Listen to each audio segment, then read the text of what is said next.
lights are out and you stumble in the dark.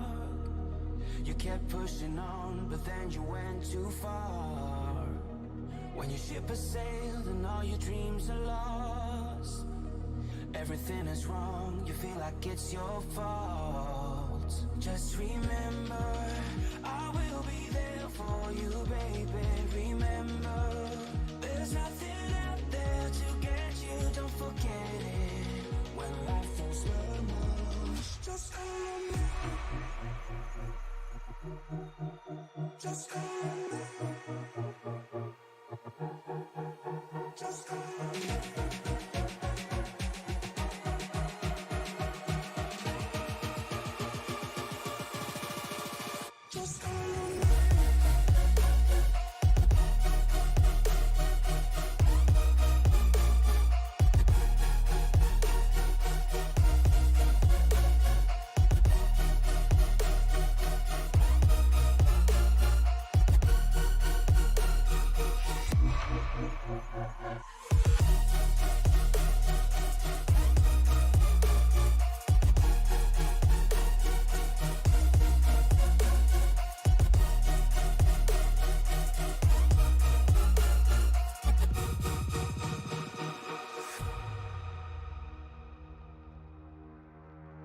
You're stronger now than you ever been.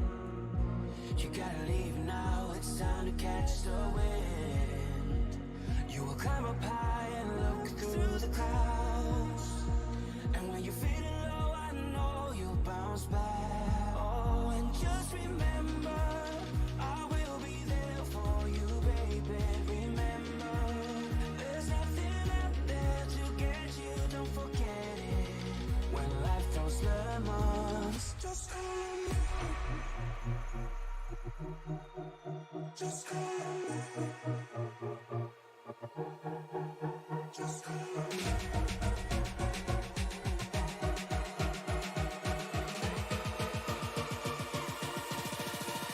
Just remember.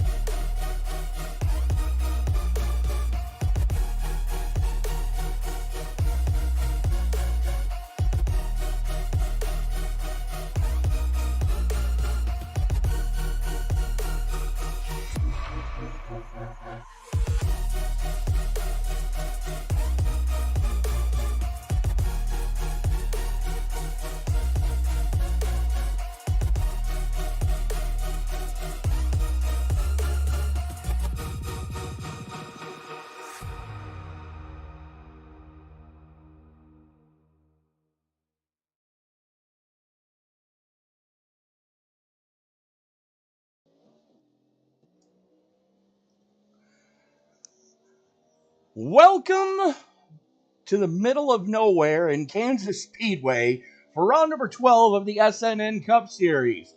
Tony Trapasso, Matt Medler up in the booth with you for this one. Matt, welcome to Dorothy's home.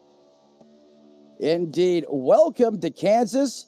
You can see for miles and home of Tornado Alley. That's why I like it the best. But tonight, we're here as SNN invades this 1.5-mile oval. And Tony, we were treated to an absolute thriller last week. Can we keep the momentum going? Can we stay on this hot streak? I can't wait to see what Prodigy Esports and the rest of these boys and girls have dialed up for us tonight. Well, right now we're watching our current points leader, which we'll get to during the warm-up. Travis Kranborg is just blistering one right now. And immediately bumped off by Jeff Carson in the 9. Where did Jeff Carson go? Chris Claude! Look at that! Holy cats! And while I'm thinking of it, Chris told me I was running the wrong paint scheme on his car last week. So let's reload it while we got Chris out on track. The pride of Fairview, Tennessee. Nick Stein to the top of the heap now. Yeah, Nick Stein up top. Look at Dodson. There's that Chevrolet up there in the top 3. Dodson was strong last week, and he finally broke that Toyota stranglehold, as looks like Claude on his second lap did not improve his lap. That's a Yeah, rough didn't. one.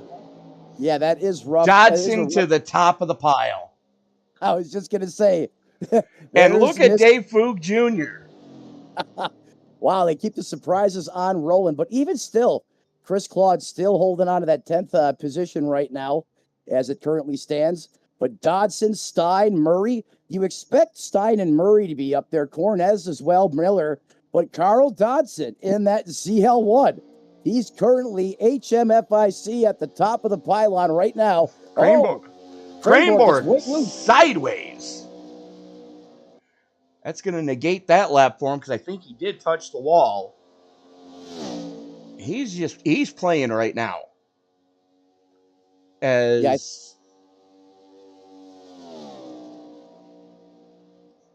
Well, eighth quick. As sideways as that car was, he's got to be prideful with an eighth quick. That's almost scary to think with that amount of skew in the race car at that point in time and how much speed he must have lost that he's eighth on the pylon. Well, ninth, but still. That's still impressive. As we're following along with Brandon Edstrom right now, at 74 has been strong all season. He's been caught up in other people's dumpster fires. Did finish second last week, though. So can't take anything away from him. No, certainly not. He's been strong in that 74 TRD Camry.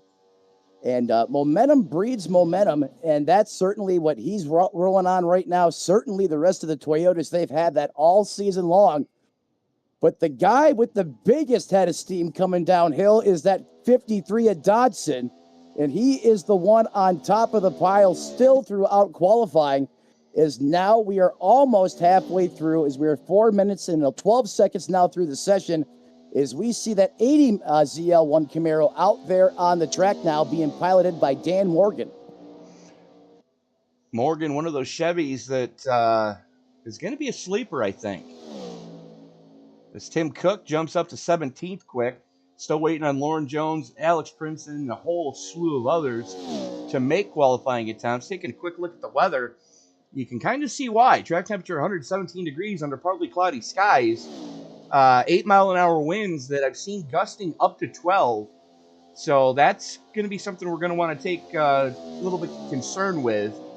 And it's a crosswind going into 1, which is a little bit different than what we've seen at a lot of other tracks this season. So turn 1 might turn out to be Calamity Corner like we saw on Wednesday night. Yeah, that is true, Tony. Typically, on Sunday night, it's been coming out of the turns 3 and 4 complex, especially at Martinsville. That was really just giving these drivers a hard time. But you're right. Now we throw the wild card in the wind department at these guys. Turn 1 could be dicey. That could be where the bullseye of the storm is.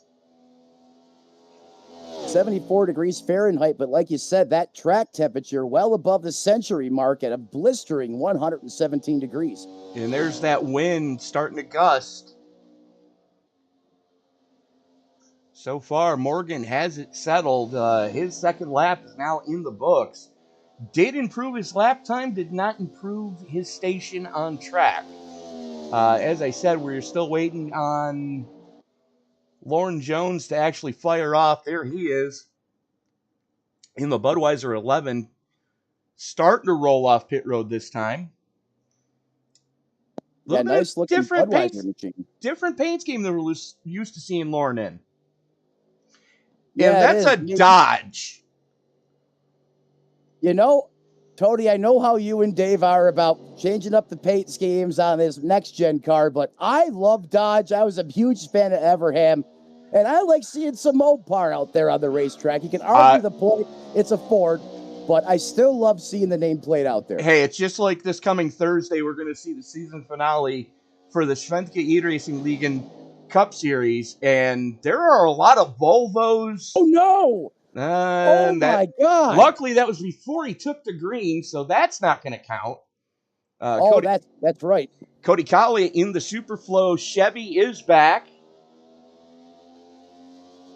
out of Walton, Kentucky, which we'll see his home track later this season. But speaking of that Svenska League, there's a lot of Volvos, there's a lot of Audis, there's a BMW and a Volkswagen in that league. I'm not kidding.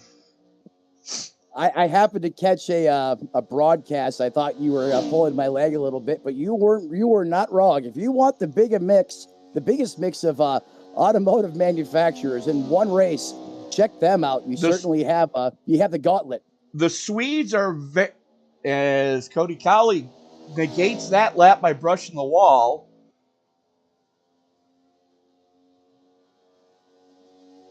So that lap not going to count. Let's take a look at Lauren Jones. He's on his first flyer right now. Alex Princeton finally rolling. Tanner Marty finally rolling. Still waiting on Steve Herring, Rich Jett, and John Wilco to try to lay times. We do have a short field here tonight, so everybody is going to make the race.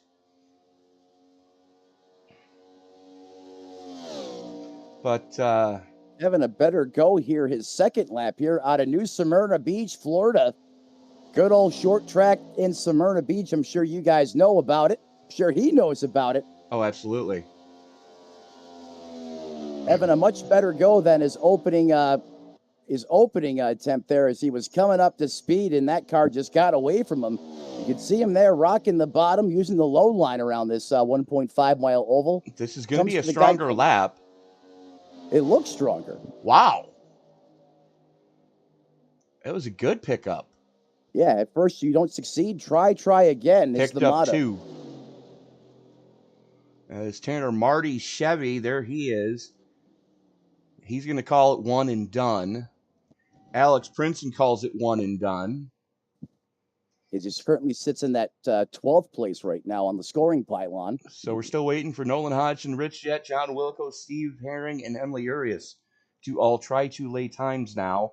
As Hodgson finally starting to roll it off pit road. There he is. Out of Lamar's, Iowa. So 2 Iowa drivers here tonight. SRM's own Emily Urias going to be the second one in the 6 as the 35 of Hodgson. And I'm seeing him in pretty much a plain black wrapper tonight. Yeah, that's what I'm seeing too there, Tony. I was going to do a refresh myself there as I thought that might not be the case. No, I reloaded Trading Paints. Deleted everybody's paint scheme. I'm going to load it again on my end, just to make sure. I'm going to do it again once we see all the cars on the grid. Oh, hang on to her. Uh-oh. Hodgson got a big wake-up call there. Oh, that's the end of qualifying. All right. So there we go. And the qualifying, let's get right into the point standings coming into tonight. Big shocker, who's at the top of the pile? Travis Cranborg, 227 to RJ Roots, 375. That's almost a full race to the good. Took the words out of my mouth, Tony. I mean, you want to talk about an insurance policy? You can't write a better policy than that, pretty much. I mean, being able to sit back and sit out an entire race and still come out the other side, and that's max points scenario, just falling one spot in the points and not even being a part of that competition. That says a lot right now about his performance throughout the course of the season thus far. No, absolutely. Brandon Edstrom, though, currently sitting in third, relatively safe with Jeremy Miller almost 30 points behind. And then you're another almost 30 points back to Seba Cornez in fifth. Alex Murray, the first one of those PRE Toyotas that isn't in the 300 marker or more. Only 19 points out. Sorry, 29 points out. I can do math, I promise. No, he's 19 from... Yeah. I can math, really, I can. Then it gets a little bit tighter. Tanner Marty, 277, right on his heels. Nick Stein, 256. Chris Claude and Rich Jett rounding out our top 10. And then we've got a tie down there for 12th. John Wilco in 11th. But Joe Stafford and Alex Princeton in a deadlock right now at 214. J.C. Gibson, Kaja Holt still within striking distance of that. Ryan Samuelson, never count him out. Jeff Carson and Aaron Mack running out our top 15 in points as we sit. But, yeah, I mean, getting back to what we were talking about, I mean, Craneborg has just been an Iron Man this year with all the troubles he had at Martinsville, the troubles he had at Talladega, still stayed in there, still was slugging it out when the checkered flag flew. There is no give up in that kid. No, there's not, and that's kind of in the blood, and then the teaching, the philosophy in Prodigy Esports. I mean, you see that time and time again from those Toyotas. You know, they take a hard hit, they get clobbered. You figured they're done. Did they park it? No, they sit there and relentlessly work on that race car and get back out on the track, even if they can get a position or two at maximum. That's what they do. And that all at the end of the day, Tony, you know where I'm going with this. Points, you can't lie about numbers. I mean, points are points, and that's part of the formula. I mean, you've got to dig for the most points you can get out of every session. Absolutely. And those guys do it best week in and week out. Just look who's at the top of the board here in the warm-up session. You got the Tua Mobley up there. Absolutely. He laid one down. The question is, what's his long-run pace going to show? Because we both know that there's two ways to set a car up. You can set it up for the short run, or you can set it up for the long run. And if you get the opposite, you're screwed. Plain and simple. Yeah, and then you have the alternate, which is, I learned last week watching that Superflow car go out there and just go supersonic. I'll never forget that. I mean, he just took off like the Saturn V rocket. I know Hodgson kind of took over for him, but that was the first time I've ever seen anything like that at this level of competition. Still fresh in my mind as this warm-up session now starts to wind down, just about 33 seconds remaining. And you take a look at the top five right now, there's not a Toyota in sight. 3 Chevys and 2 Blue Ovals currently hold down the top 5 spots here in the warm-up session. Now it's in the top 6, as we got 4 Chevys and 2 Fords. But your highest running Toyota so far is Alex Gangler in the 82, Travis Craneborg in 8th. And then you've got Cody Colley and Steve Cornez running out your top 10, so another Chevy and another Toyota. What is going on here, Tony? We haven't seen anything like that. Well, with the weather we're getting up here, it wouldn't surprise me if I saw the 4 Horsemen of the Apocalypse show up soon. Well, this is true. Kansas always famous for its weather, and that's already playing a factor as you get that starting lineup up on the broadcast screen here as that field gets set to go. Just waiting to get the last-minute stragglers on the grid. There we go. It's Carl Dodson for the second week in a row is going to put it on pole. Let me see if there we go. In the Trust Me vodka, I'm sorry. Nick Stein going to start to his outside, 1/1000th of a difference between your front 2 starting positions. There is Stein for the SWM Prodigy Esports number 02. Row number 2 is going to give us the 81 of Ryan Samuelson and the 40 of Alex Murray. And we go back to the 30 of Jeremy Miller, the deuce of Dalton Mobley, the 86 of Eugene Alonso, and the 00 of Kavaja Holt in the top 10 for the first time this season. Steve Cornez is going to start inside row number 5. He's going to be joined with Brandon Edstrom. Travis Craneborg and Alex Princeton making up the top half of the field. Matt? That's the top half of the field, bringing you the rest of the way through. Starting 13th in the 71, 1110 mods. That is the 13 of Dave Fugue Jr. Outside of him in 14th, that's the 44 of Sean Rogers. Rolling off 15th, this is your top 15. That's going to be the 56 of Cody Colley. Residing in 16th, the 9, JGR, Jeff Carson in the 16th starting position. 17th. Looks like Carson's pit starting. Now that's going to make it an interesting race for him starting in the pits. Absolutely, but go ahead. 17th. 17th, Bob Nestor in the 63 Joe Gibbs Racing Toyota. 18th, that belongs to the 95 of John Crow Sr. 19th, that's Tanner Marty in the 29. Starting 20th, the 49 machine being piloted by Timothy Cook. 21st, another JGR machine there. That's the 21 head chief bottle washer, Tony, as you like to say, that is Chris Claude. In 22nd, in the 8, there he is. There's big time on the mic himself, SRM's own Dave Regal in 22nd.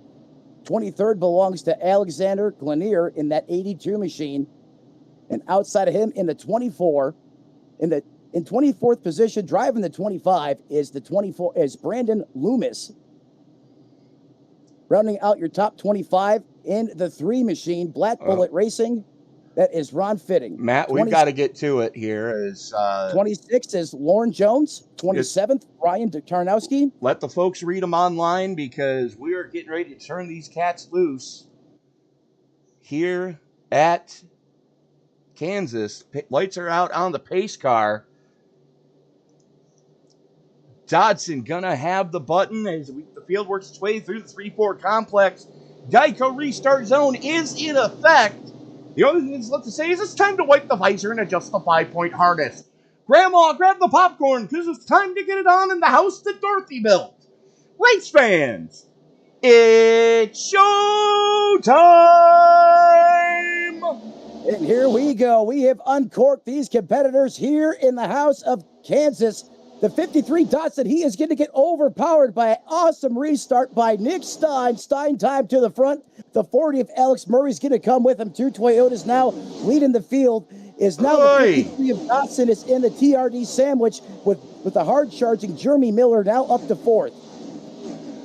Got a little bit of a fracas there going down the back straightaway as these guys are picking them up and laying them down already here tonight. And there you can see Stein and Murray going after each other already. Safe to assume they've got some short run speed in those cars at least. Dodson right now in a double-decker Toyota sandwich. Yeah, literally in a double-decker Toyota sandwiches. Now, as you see Murray potentially challenging Stein here for the lead, as he's going to start to dial up the pressure on the back bumper.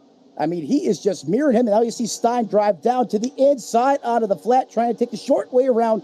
Comes just up in back of Stein. You probably couldn't put a piece of paper in between those two cars. Is now 40 of Miller. Miller time to the front. Stein back to second. Carl Dodson in that Chevrolet still remains in third as we're really slicing and dicing up front for the lead. We are at that, but going back to that battle for fifth, Travis Craneboard currently your biggest mover in the positive direction, +5, as he's currently running in 6th. Side-by-side battle behind him is Eugene Alonso in the Chevy Cavaja Holt Sport on the top side. 3 wide behind him. 3 wide, and you can kind of get away with that here as this track's a little bit wider. And they go ahead and they execute a 3 wide beautifully here as they single back down to 2 cars here. But look at the 74 Stein. He's going to take the run here as that side-by-side between Holt and the 86 slow him down. Stein takes the bottom, has the momentum. Edstrom. He's going to clear Cavaja Holt. Edstrom, I am sorry, Tony, thank you for that. Is now Edstrom continues the drag race, the 00 of Cavaja Holt, as he's going to go ahead and get the position. 00 going to slide in as someone almost got in the wall on the top shelf. That was Ron Fitting, the 3 who pit started. He's not up to speed. He is, for lack of a better term, hella slow right now. And a danger to himself and others is the best way I can describe it. Yeah, something is big time amiss in that number 3 machine. Could be a reason why he started on pit road here and did not grid with the rest of the field. And remember, this isn't Talladega or Daytona. It's not like he didn't have the draft. We're at a 1.5-mile oval, so big-time problems in that Chevrolet. Hopefully he can get it sorted out as we go back to the front. And these two guys still haven't figured out who wants to lead this thing. Is Stein wants it back, but look who's coming in the 21. Here comes Krayborg. You know he wants to get up there and get a piece of this action, as now he decides to shoot it to the top shelf. Brock in the middle. Can he carry the momentum as he pulls side by side with Stein? As those two cars stall out, this may allow Miller to come into the picture now, as they are still almost drag racing. Krayborg now is going to take the spot, move him up to P2, Tony. And take a look at your top five as they currently sit, as Brandon Edstrom gets by Carl Dodson. And we know Dodson knows how to set up for long run speed. And I don't think he's going to fall into the same issue that he had last week at Darlington, as that is a slugfest for third. It's Miller on the top shelf, Nick Stein on the bottom lane, as Murray and Krayborg have gotten by both of them and have started to set sail a little bit. But Miller hung out to dry on that second lane. He's trying to make that top shelf work. Gets a little bit better run off of 4, and that's going to open the door for the 74 of Edstrom to get to the inside of Stein. He's looking for a twofer. I think it's going to be a twofer, baby. It's not. The 74 has something to say about it. Miller continues to refuse to fall as he goes back to the top, looks to turn the wick up again as he's just about cleared the 74, but he's going to keep it rocking. Top shelf where Mama hides the cookies. And look at this drive by the 30 of Miller, as now the 21 comes up to help him draft. That should carry their momentum and potentially give them a run on Murray, who is now the leader. But all that fighting has let Dodson get back into the discussion as he's bringing Stein and Mobley with him. Yeah, as these TRD boys up front continue to put on a thriller, all that is doing is letting the rest of this field catch up to the front.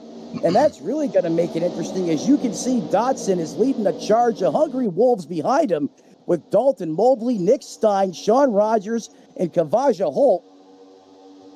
As they're there, Tony, they have basically caught the front 3, front 4 now. This is some of the best mix of racing we have seen all season.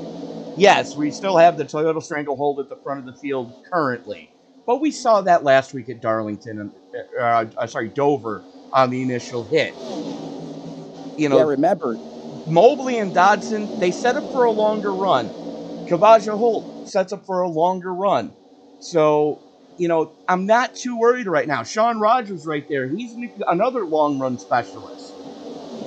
Yeah, if you remember last week, Tony, they didn't get clearance from Mission Control to fire up those afterburners until about halfway through the race. Krayborg takes the lead. Talk about afterburner. Holy crap. That kid just launched one off of turn 2. Did you see that? I can't believe that car stuck. This kid is special in this 21 machine. That was one heck of a move, and having the lug nuts to go out there and make it try to stick on the racetrack. Let's go back and watch that.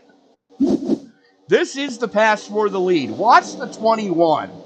He is just going to flat send it on that upper lane. Complete top shelf. I mean, he has it wound up screaming like a banshee on the high side. He gets a little drafted help there. Now watch this. Everyone down on the white line, and watch this. Watch this torch get lit in the 21. Murray knows he's there. Miller knows he's there. And then when they get back to turn 2, it's lights out. The 21 just basically keeps his foot in it, completely cold trickles the field. Good grief. That is hard to do. Is now you got the 21 to Krayborg to the league, up 10 spots from where he started.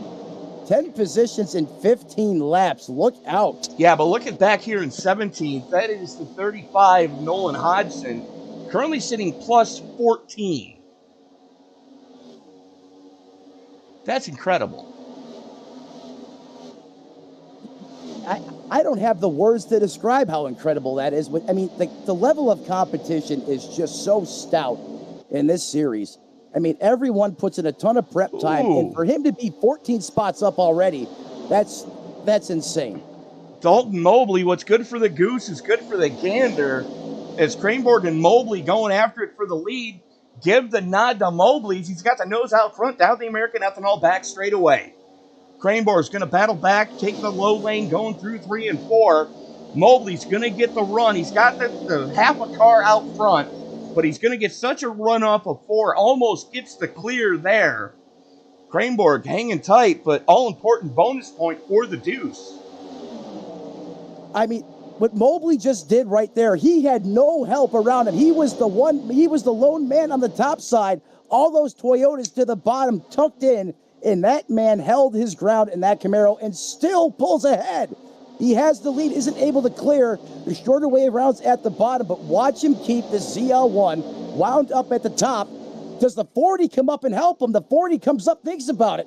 That's going to clear the 2 temporarily. Here comes a huge push from the TRD boys down below. That's going to get them back to the point with Cryborg. But here comes Mobley again. He's going to wind the rubber band back up and let it rip coming off the corner. If we get help with the top side, that man is gone. But these Toyotas, they're not going to just give it to him. They're going to make him work. 3 wide.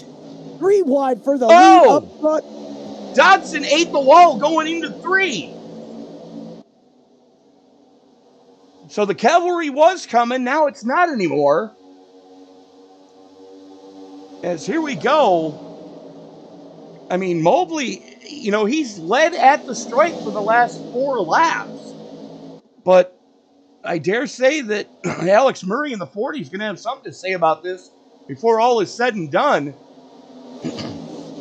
I mean, they're acting like Mobley has the bubonic plague out there on the racetrack. No one even wants to go up there. Oh. That could have gotten ugly in a hurry as Cranborg pinched Mobley coming off of 4. Mobley had to back out of it to avoid getting into the wreck.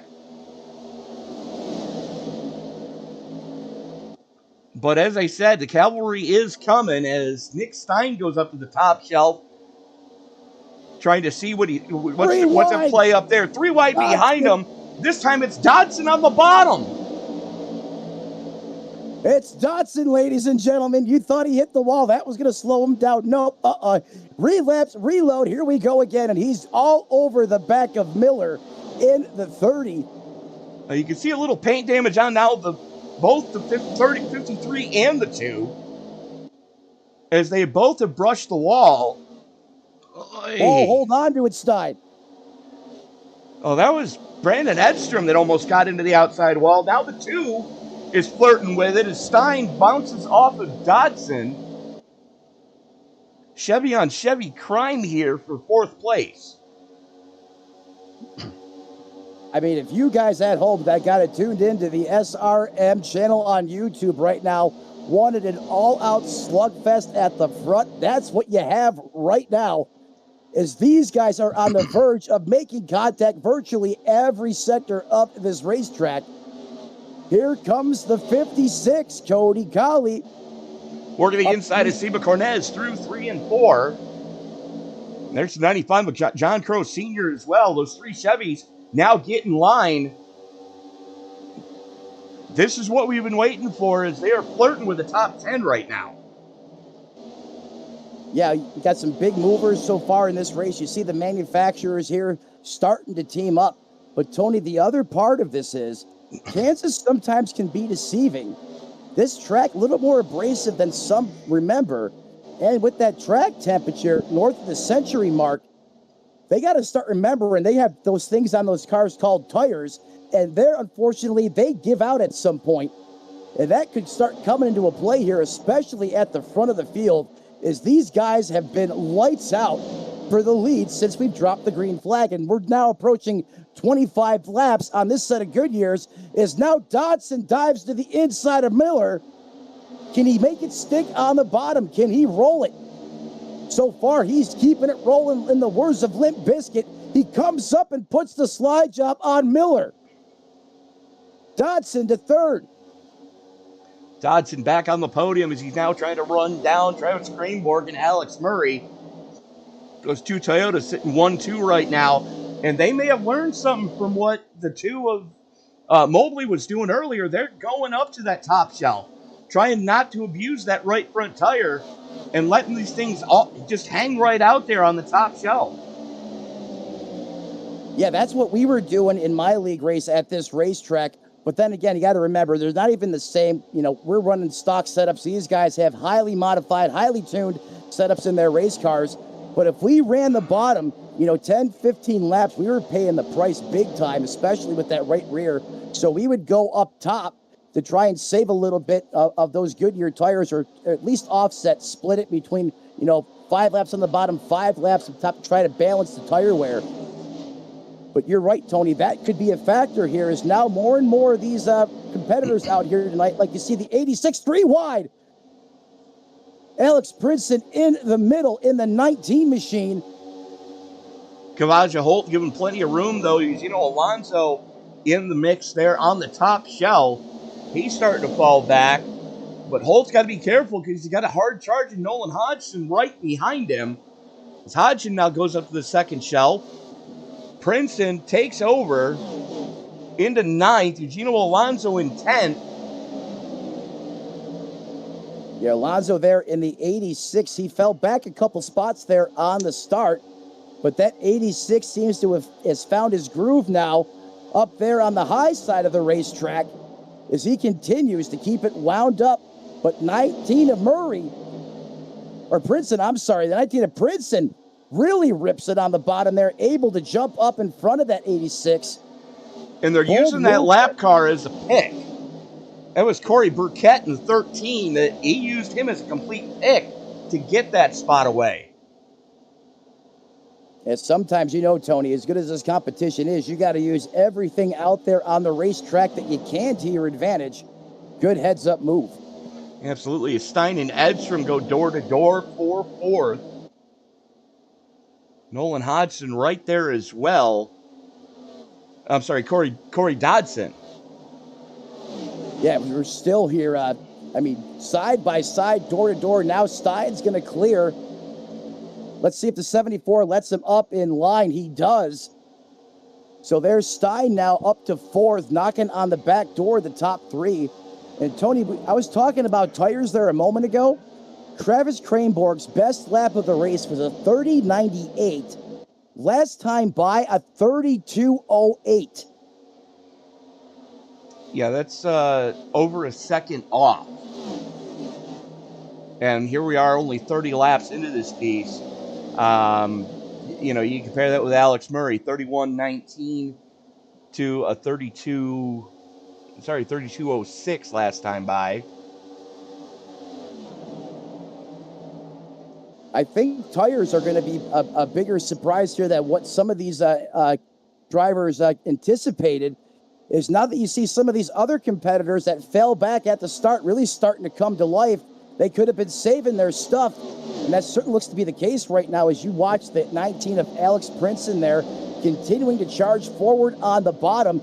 And look at the 2. The 2 was on fire 10, 15 laps ago, and now Dalton Mobley is trying to hold on to the top 10 as he's currently residing in 7th, now falls back to 8th. Falls back as, Oh, my. Wow. That could have ended poorly. That was a prayer sent up by the 19, hoping there was space to fit that Camry in, and it worked that time. Well, he was trying to use Wilco as a pick. The only thing is, it didn't work. Is now Princeton gets by Dodson, +6, but meanwhile, right behind him, that's Nolan Hodgson in the 35. That plain black wrapper, +23, is sitting in 8th. I don't know how you do that, Tony. I could never pull off something like that. And the Camaro continues to charge to the front of Hodgson in the 35. Plain Jane black wrapper. But hey, black, that car is darn fast out there. Your logo here. Bingo. as he has caught a buddy of his in Dotson in the 35. So look at these two Camaros now. They are stem to stern, making a run. Can they charge towards the front once again? He's going to go top side. Dotson going to rock the bottom.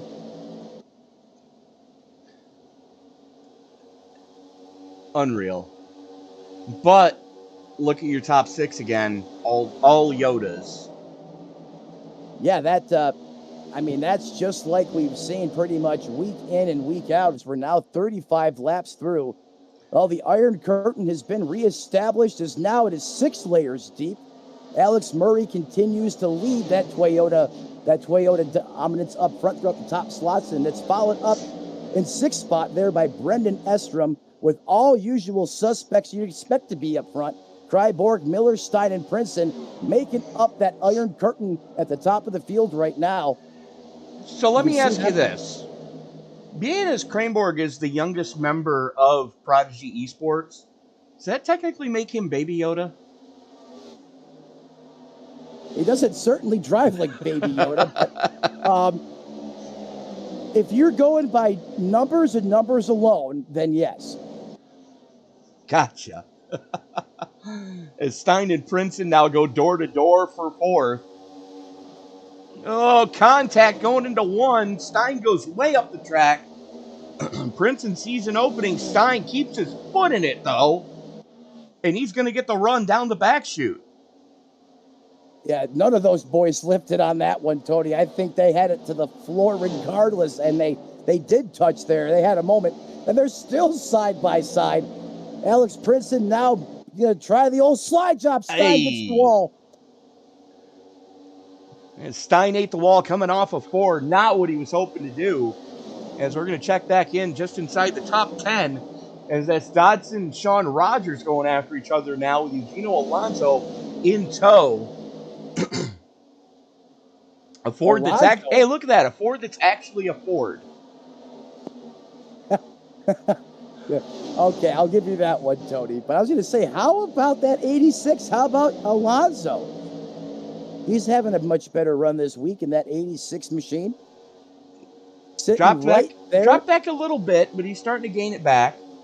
The longer this run goes, I think the better Alonso's going to be. Yeah. It's now Dodson and Crow Sr. going after each other.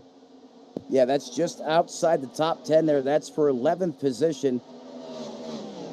Because now John Crow Sr. is going to break inside the top 10 in that 10th spot, up 8 spots from where he started in that 95 machine. Between positions 9th and 13th, all Camaros right there. The only difference is that one Ford of Sean Rogers splitting up the ZL1 cars there on the racetrack as they run for position. Whoa. These Rogers are starting to give up. Rogers trying out for Formula Drift there, coming off at 2. Kalamazoo, Michigan. I spent a week in Kalamazoo one night. Well, that's one place I've never been. I have not been to Michigan in all the years of my life. And growing up in Buffalo, New York, you would have said, how is that possible? But it is. Because now we go back to just outside the top 5. There's Stein in the 2. I can answer that question in three notes or less. You've got to drive through Toronto, Canada to get there, and who the hell wants to do that? Well, I can say this, Tony. I've been to Toronto a few times, always had a great time in Toronto. I just don't like driving in Canada because, first of all, kilometers. Exactly. That screws me up. And you ever drive on the ETR 407? That's like being out here at Kansas. On the high side, I mean, I was rocking 100, and I was still getting passed left and right. I mean, that road's treacherous. But that's probably why, because my mom she made the bus driver look like he was flying out there down the road. My mom was as slow as possibly could be. Took forever. So that's probably a good reason why, Tony. You hit the nail on the head. Well, the 401 is no peach either. The Queens Highway, especially at rush hour, you might just as well be in downtown LA or downtown Atlanta. Pick one. The Queenie, I forgot about that, and you're absolutely right. We've got another little bit of separation there as Alex Murray. Alex Murray is currently out to a 3.5 second gap over Jeremy Miller. And then you go back to Carl Dodson. He's 3.25 seconds off of the back bumper of Brandon Edstrom, who's kind of on an island all by himself. So is Nick Stein. There's Hodgson and Kraneborg in front of him. Yeah, I'll say Alex Murray definitely has a long run setup in that race car and that 40 machine, because he is out there, like you said, in a different zip code on an island of his own. Come here now looking at Jeremy Miller in the 30, up 3 spots from where he started. Solidly inside that top 3, has a podium spot as it runs right now. Another great run as we continue to go on back here. We're under caution. And we're under caution. First caution flag of the day, Tony, falls on lap 45. Looks like it might be because of Dave Frug Jr. Let's take a look at what happened here. He's battling with Emily Urias.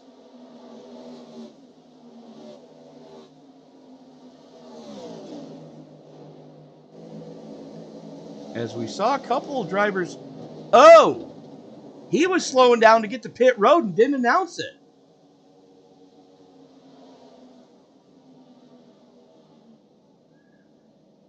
Yeah, he was slowing down to try to get that car to pit road, and Emily Urias had no warning and just ran him flat over. Let's see what the eye in the sky picked up here.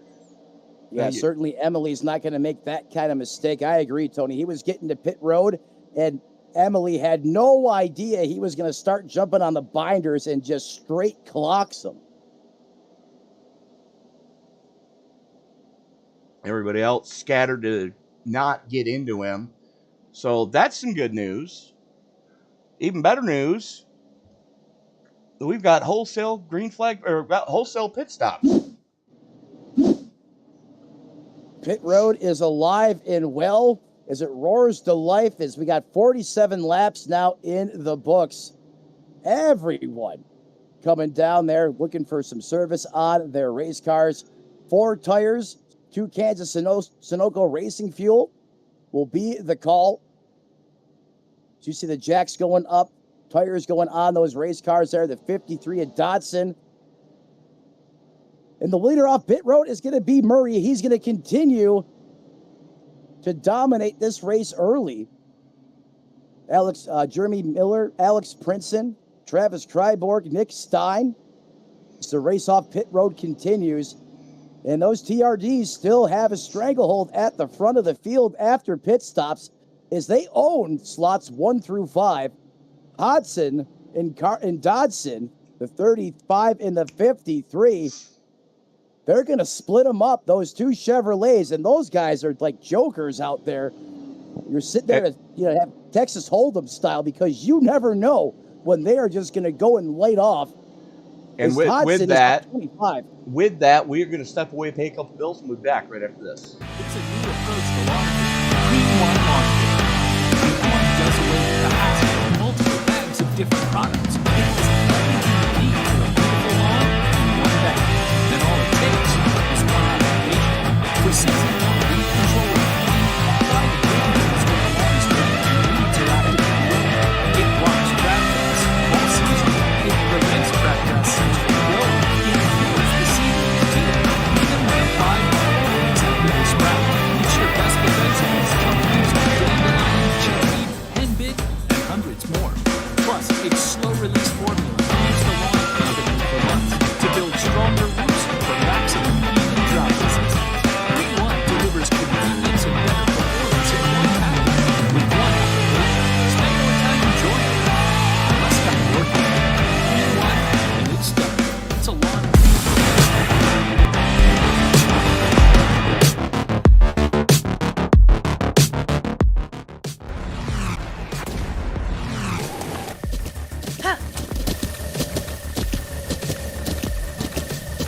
With the Butt Kicker Gamer 2, what you see and what you hear is what you feel.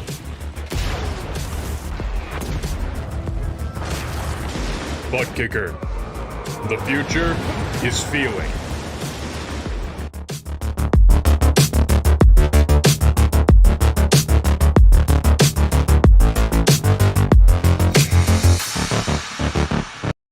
There's a new approach to lawn care, Preen One Lawn Care. Preen One does away with the hassle of multiple bags of different products. It has everything you need for a beautiful lawn in one bag. And all it takes is one application. For season-long weed control and feeding, apply the granules when the lawn is wet and weeds are actively growing. It blocks crabgrass all season. It prevents crabgrass seeds from growing. It kills the seedlings too, even when applied 4 weeks after they sprout. It's your best defense against tough weeds like dandelion, chickweed, henbit, and hundreds more. Plus, its slow-release formula feeds the lawn evenly for months to build stronger roots for maximum heat and drought resistance. Preen One delivers convenience and better performance in one package with one application. Spend more time enjoying your lawn and less time working on it. Preen One, and it's done. It's a lawn dream come Race true. fans, welcome back to Kansas as the first round of pit stops are complete. The lights are out on the pace car. Alex Murray, Jeremy Miller on the front row, looking to take this race back to green flag actions. We hit the Geico restart zone. Murray going to push it through the floorboard. He gets a great restart with the top side there. Kryborg and Jeremy Miller, they're going to get teamed up there. See if they can get a run going as the 40 executes a great restart, Tony, as we're back under green. He absolutely did, as Stein and Miller going door to door down the back chute. Stein with no drafting help, he just has the shorter way around, as now Murray drops down to pick him up. That's going to let Miller get a little bit of a run on that top shelf. Murray's going to pinch up to try to stop the run. Miller, though, keeps his foot in it right there. Boy, these guys are close, man. I mean, it has been a four-fire alarm up front since we've dropped the green flag. I figured they'd settle down a little bit, but, I mean, they just continue to just slice and dice and mix it up here at the front, especially on fresh tires. Yeah, it's kind of scary what, you know, guys have set up for a short term or guys that are set up for the long term. You know, case in point, the 53 of Carl Dodson started in 5th. He's already dropped to 9th. Yeah, I don't believe it. He's going the wrong way in a hurry again. Well, I think that confirms our suspicions, Tony. Clearly, you got some different logic here in the setup of the race car. Some are set up to be wicked fast out of the gate, and others give up a little in the early going to have that dominant speed near the end. As we continue to see the accordion effect, comers and goers, if you will, once again here as we're back under green, working lap 53.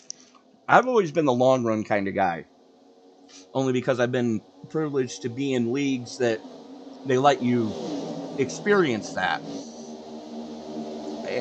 You know, it's a crapshoot, because when you set up for the long run, you don't get anything but cautions. You're going to go back quick, fast, and in a hurry. And if you set up for the short run and then you get a long run, you burnt your stuff up, you know, well before everybody else. And what's the phrase I'm looking for? Oh, yeah, you're screwed. Yeah, I couldn't have said it better, Tony. Is I have to run pretty much that strategy for different reasons, just because some of these leagues I run in, I don't have the speed to go out there and contend with the top 10, 15. So I got to play the long run game. And you're right, when those caution back out on the racetrack, as we just went to lap 55, going to slow it back down. Tony, what happened out there on the racetrack? Nothing caught my eye as that caution flag waves once again. Looks like the 25 of Brandon Loomis having issues. He's immediately putting it on the hauler. There is Loomis on the top side having connection issues.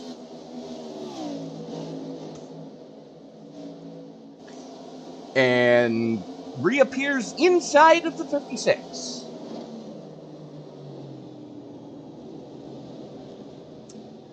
Yeah. as you like to say. That's what kills us here in iRacing. Just those random, without notice, blinking. Your car completely goes out on the racetrack. No one knows where you are. It's terrifying for a driver, especially if you're the one that's potentially going to be inside that other guy's race car when he pops back into action. And that's kind of, like you were saying there, Tony. Just nothing you can do at that point when a guy blinks out and comes back in and you're literally on top of him. Well, it's a double-edged sword. It kind of reminds me of, the old joke where this woman sees the breaking news that there's some idiot driving backwards on the freeway that her husband takes home every day from work. So she calls him on his cell phone and says, honey, you got to be careful. There's a guy driving the wrong way on the highway. He goes, what do you mean that one guy? Everybody's driving the wrong effing way. It's one of those situations where you don't think you're the one blinking, or you don't think you're blinking that badly that, no. If somebody says, hey man, you're blinking, get the hell off the track. That's a great point, Tony. And that's what I utilize now. That's my rule of thumb. If I wait for someone else to start telling me I'm blinking, because there's been plenty of times where I thought I was, and I knew I was, but everyone else said I was fine. But when I have other competitors out there telling me I'm blinking, I come down to the apron, let everyone go by, and try to troubleshoot that problem so I don't accidentally end someone's night. As a competitor, that just crushes me when that happens. So I try to prevent that every opportunity I get. Matt Metler being good guy Greg in the iRacing servers.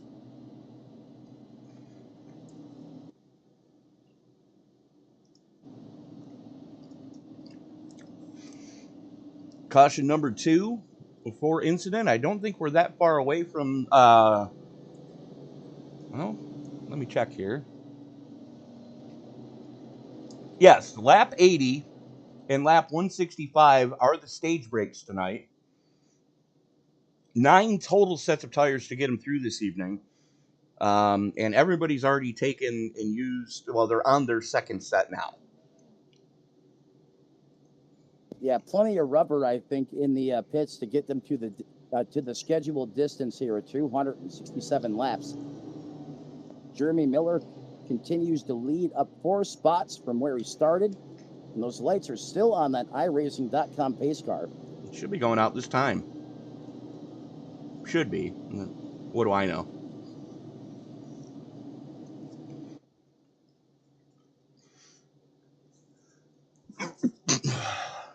So we'll re-rack them and re-stack them here once again. Want to thank everyone for tuning in here on the SRM YouTube channel. Thinking about joining the family? It's easy. You just got to smash the like button, ring the bell, come home to SRM for 7 days a week. We have this high-flying, high-octane racing action just like you're seeing putting on by the competitors right here at the SNN Series as they continue to scorch Kansas here in prime time. All right, now that's funny. I'm checking in the live stream chat. Ryan Sig, let's go, Brandon. And if you don't get that joke, you're not a long-time NASCAR fan. Every NASCAR fan should get that joke. And I don't think she's still working for Fox, for that matter.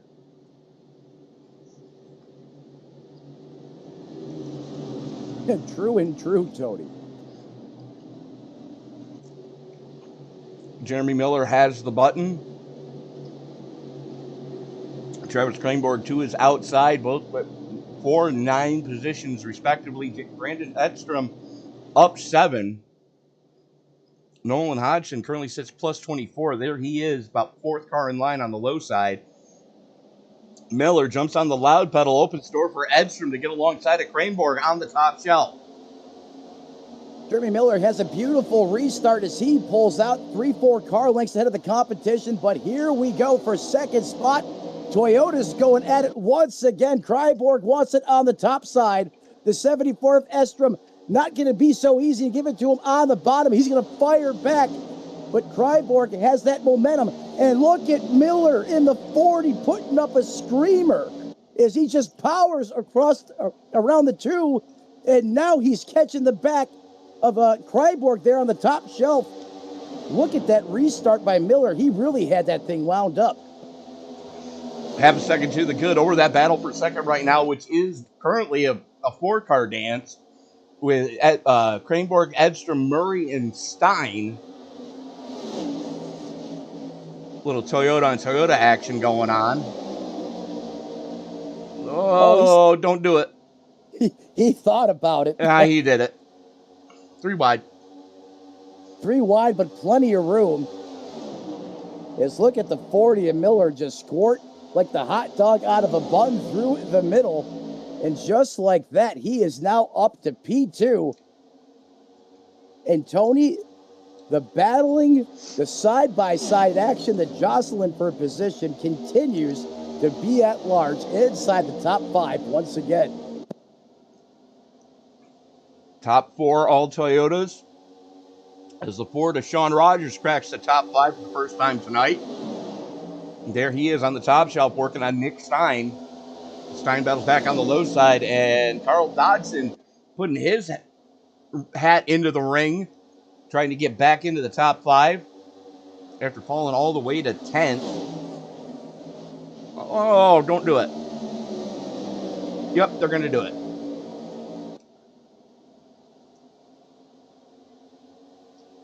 Oh, I was holding my breath there. I mean, thank God we were coming there through the trioval where it widens out a little bit.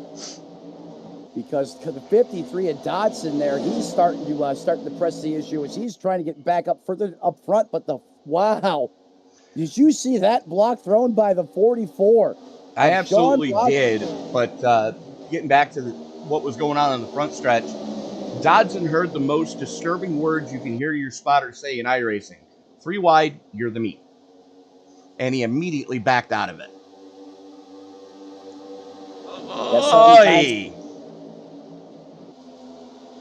Rogers just ran Dodson up the track going into 1.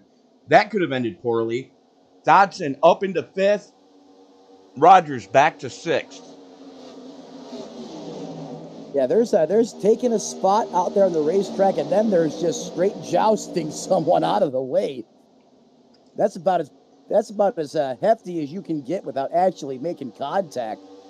This all going on right around that 5th place position as Carl Dodson has it in the 53. The 74 wants it. He's going to go ahead and take the spot.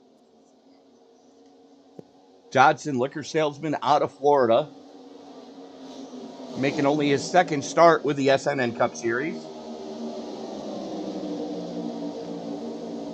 Gluten-free vodka.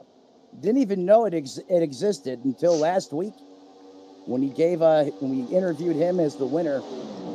And you're right. Not only gluten-free vodka, but they also have pre-mixed vodka mixers. Yeah, you can't go wrong. They got it all. Absolutely. As long as you like vodka. Right. Hey, if vodka's your flavor, you want to savor it. Check those boys out. They got you covered. As that 53 continues to be the highest running Chevrolet inside the top 5 in 5th. Sean Rogers, the first Ford in the field, in the 44 machine, up 8 spots. He currently in that 6th position, working just off the back bumper of Rogers, I'm sorry. No, Rogers working off of Dodson. Thank you. I had it right the first time, corrected myself. Mm-hmm.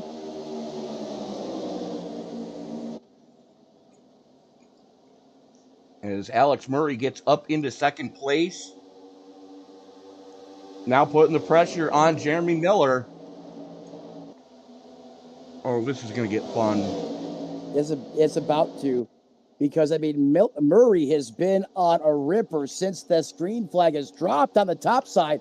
Trying to get a little side draft there. Now he's going to go all the way down low, right to the white line, pulling Krayborg with him. The 40 and Miller to the lead. Is he going to bring the 21 with him as well as he takes it to the flats? Everyone gets back up on the racing surface. No contact, no issues there. But Miller to the point. And look at the momentum that the 21 was able to carry off the bottom. That was impressive. It absolutely was, and I think part of it has to do with corner entry. He gets a much better run than just about anybody on that low side, as he's now pressuring Murray for the race lead, as Miller and Edstrom going door to door for third. And they're still pulling a gap on Sean Rogers while they do it. They're just incredible at times. I mean, I've never seen any. I mean, I can't do that. I could not. Whoa! And just as we're pumping them up, Miller was all sorts of sideways. Talk about the tail wagging the dog. Yeah, he was certainly let it hang out there as that car got squirrely on him. In motorcycle racing, you call that death wobble. Mm-hmm. Nolan Hodgson working to the inside of Sean Rogers. Chevy up into fifth currently. Rogers battles back, though, on that top shelf. We got a couple of cars chasing it down the hill. Looks like one of them might have been Ryan Samuelson. I believe the other one was Kavaja Holt. Meanwhile, this battle for fifth, hot and heavy. Oh, it's it's blistering between the 35 of Hodgson and the 44 of Rogers. They are in a slugfest between each other right now, as they were just out on the top shelf duking it out. Now they take it down to the bottom as the 44 gets ready to size up the 35 again. And Tony, you're right, Kavaja Holt there, and I think Ryan Samuelson, they just shot towards the bottom of the racetrack quick, fast, and in a hurry. Wasn't sure if they had to take evasive action or they both kind of got loose at the same time as they were coming off the corner. I think it's more they both need new fire suits regardless. Because that was definitely a first you say it, then you do it kind of moment. Yeah, absolutely. They could be eligible for the Tide Moment of the Race Award. But we still got a long way to go here as we're currently working lap 73. Here comes the 2 of Mobley. He is still rocking it up high as well. The 81 of Ryan Samuelson in tow in that Toyota, just outside the top 10, knocking on the back door in 11th. Checking back here a little further in the field, Emily Urias currently, after starting shotgun, after not laying the time in qualifying, is sitting 15th up 15, sitting in 20th. Hello, I see you, Em, in the Ford, having a great run here so far, the early going. Remind me to get her a Mark Martin tribute scheme for next week. I agree with you, Tony. Little Mark Martin presence, maybe a little bit of his demeanor. She's got the 6 after all. Why not? Greatest driver to never have won the NASCAR championship. Without a shadow of a doubt. And not to change the subject, but I just watched a big documentary on him. When he started racing, I think I had told you this before, he could have chose the 1 car, but he went with the 2, or the 6, or the 2 machine he drove on the dirt track because he thought 1 was a little too cocky and obnoxious. And wouldn't you know, that 2 would pretty much plague him the rest of his career, you know, in reference to championships, as he had multiple runner-up finishes. Never got the crown, but without question, one of the best drivers that we've seen in the sport, we'll ever see. Mark Martin, who drove that 6 a long time, as we watch Emily drive that 6 here tonight under this hot, blazing sun in Kansas. Dorothy's got that track temp still turned up to 115 degrees now. That track is slick. Very much so, and you can see these drivers start to struggle a little bit as now they've got about 30 laps on their tires. That's when the car gets greasy, it starts slipping and sliding. You've worn all the goodie off the tire, and now you've got to be up on that steering wheel to hold this car in the right direction. Yeah, you're absolutely right, Tony. No more shake and bake in that car. No more turning the wheel and it sticks and you have the confidence. Now it's like you said, get up on the wheel, grit your teeth, strap in, pull the belts tighter, because it's going to be a handful from here on out until your next opportunity. And just as we're saying that, look who's back to the point, Tony. That 21, he's definitely have a car to contend with here once again here in Kansas. From Southampton, New York, Prodigy Esports, Baby Yoda, as you like to say. No, I mean, look at him. He's got a baby face in that picture. Yeah, he looks all of 14 in that picture if he's lucky. I agree with you. And I'm sure his mom will agree with me when I say, at the very least, he's her baby.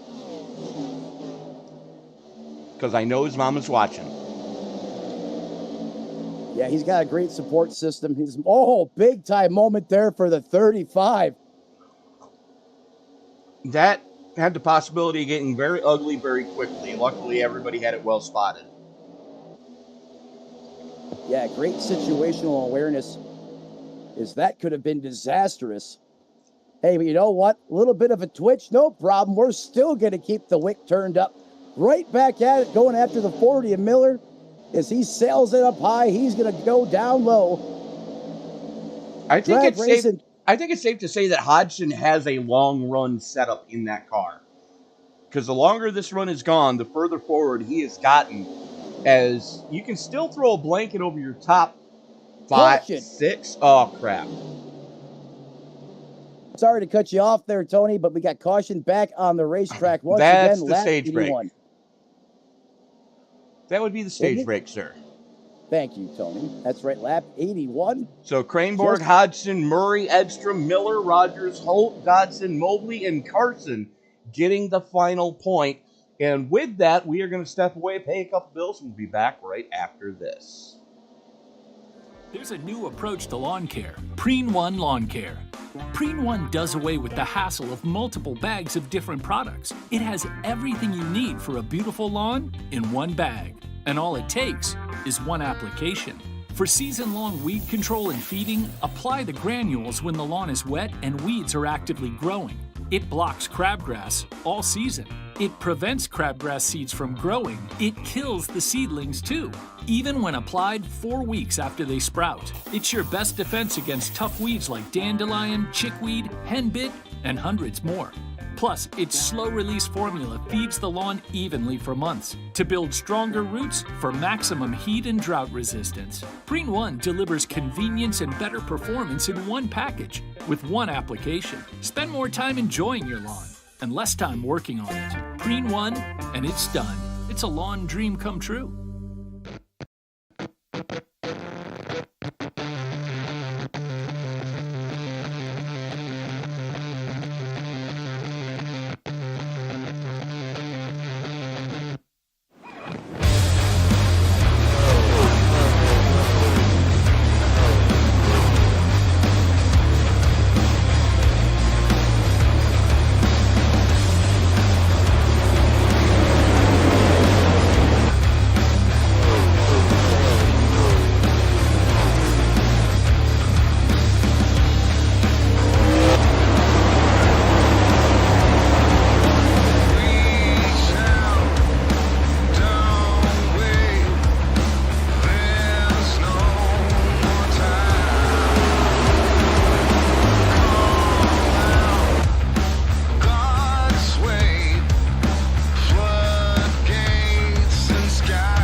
With the Butt Kicker Gamer 2, what you see and what you hear is what you feel.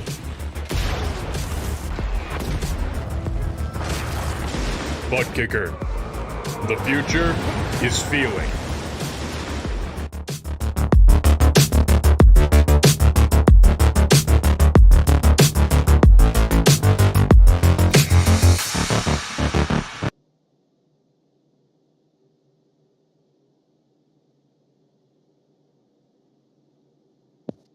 Ladies and gentlemen, welcome back to Kansas. 1.5-mile oval. Here as the SNN series invades primetime once again. The leader off of pit road, Nolan Hodson in the Chevrolet, dethrones the Toyotas temporarily. Will he be able to stay up there and retain P1 over those Toyotas pounce back? We're about to find out. Is the calm before the storm?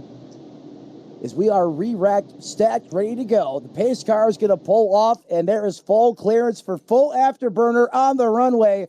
As we hit the Geico restart zone, he's going to push it through the floorboards, up through the gearbox. As Hodson takes him down past the start-finish line, and here comes Team TRD on the top side.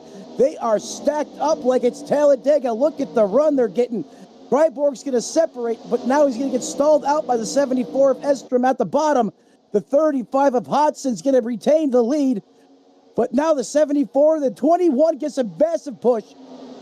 The 44 goes down low inside of Estrom. As Rogers continues to rock the bottom of the racetrack, and now Freiburg has caught the back of Hodson, Tony.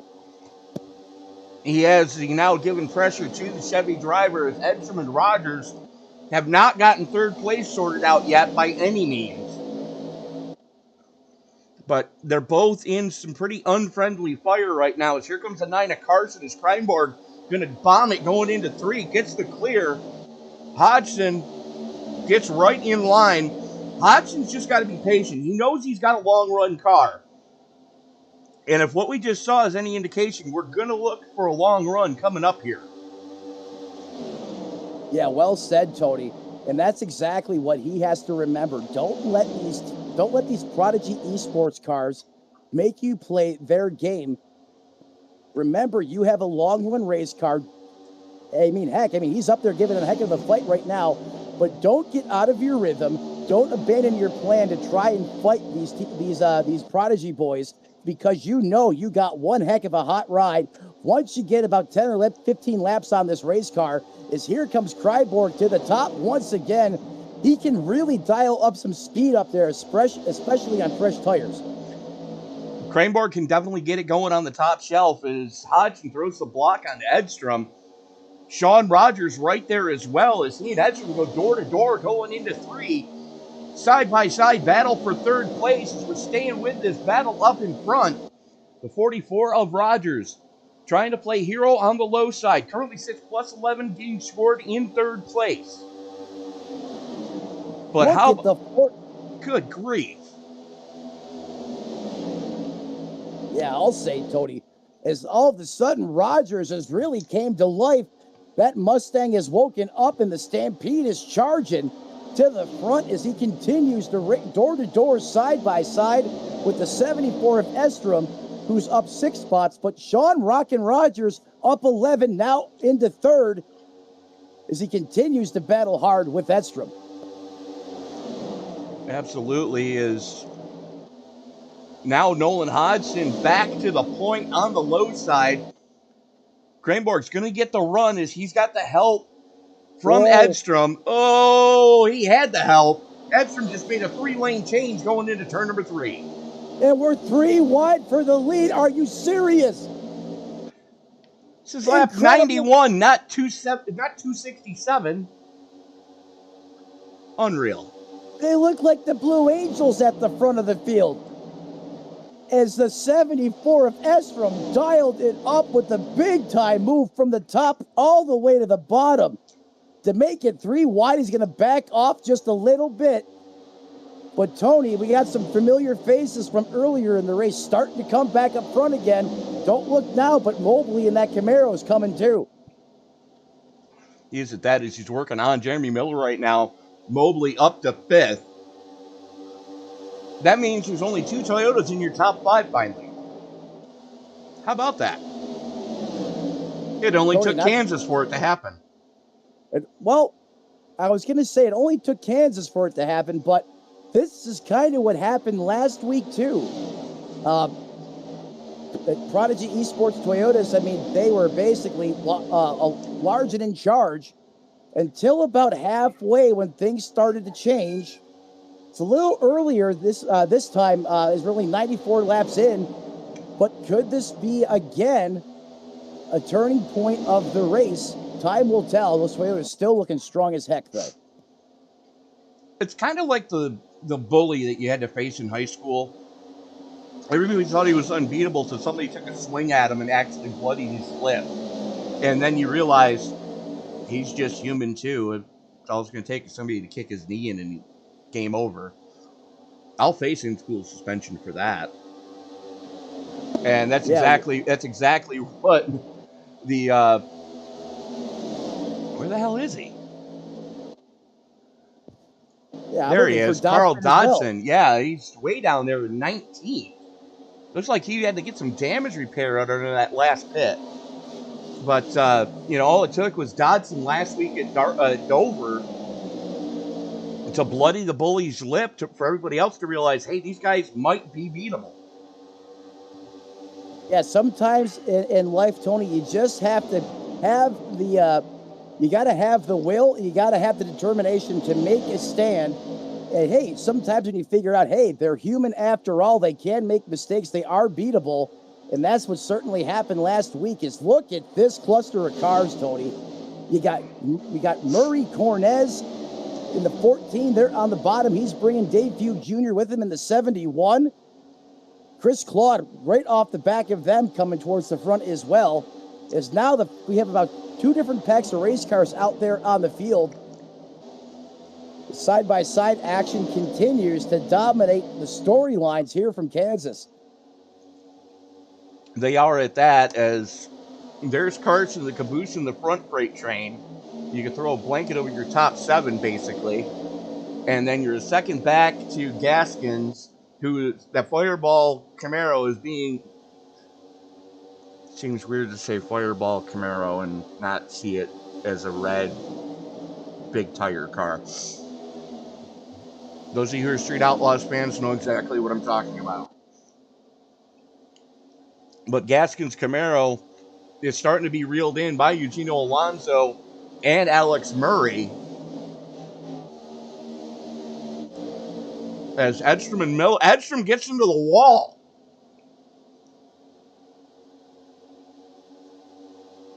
I can't get over the action at the front of this field, Tony, since we went green. You would have thought it's 5 laps to go from the drop of the green flag. We got the whole entire race to go. We're going 100%er. 267 laps. And these guys have been on a clinic. Dialed up to 100 since the get-go. As Estrom got a piece of the wall there. Doesn't phase him. Stays in it. Is these guys still continuing to put up blistering pace here as we're now lap 100 on the board. Chevrolet still out in front, up 30 spots. Not 10, not 20, 30 positions. And Hodson shines the way, carrying the torch. Crayborg right there, though, Tony. Well, I did a little research. Lamar's, Iowa, not that far from here. So, technically, we could call this a second home track for Hodson. We will be seeing Iowa Speedway later in the season. But right now, Rogers and Edstrom going after each other. And that's Edstrom on the low side, Rogers on the top shelf. And, these guys are just flat getting it. The only problem is they're letting everybody else behind them start to catch them now. As there was a second gap, not so much anymore. Yeah, they've certainly put some extra crispy and spicy in the recipe here in the early going. As the action has just been through the roof and continues to be. Kryborg, the 35, Kryborg's looking to take the lead back now as he's going to get it back from that Camaro who took off like a rocket ship. Now, he's predominantly had a long-run race car, but maybe signs are changing out there, Tony, on the racetrack. That track's starting to get rubbered up just a little bit. As we now press on through the race, maybe that surface is changing just a little bit. Is now the 35 of Hodson falls to the clutches now of Miller as well. It's a good possibility, but checking back in here just outside or just inside the top 20, that's Rich Jett, Chris Claude, and Tim Cook going after each other.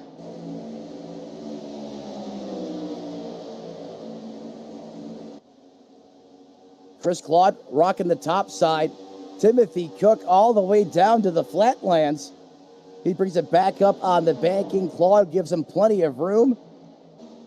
The 10 should have the momentum, but look at this. The 49 of Cook's going to stir it up coming off the bottom. He still hasn't cleared him. As Cook is there, as he's going to pull side by side with Chris Claude. As this is a duel here, Tony, right for that 17th position. Claude has it. Cook wants it. It absolutely is. As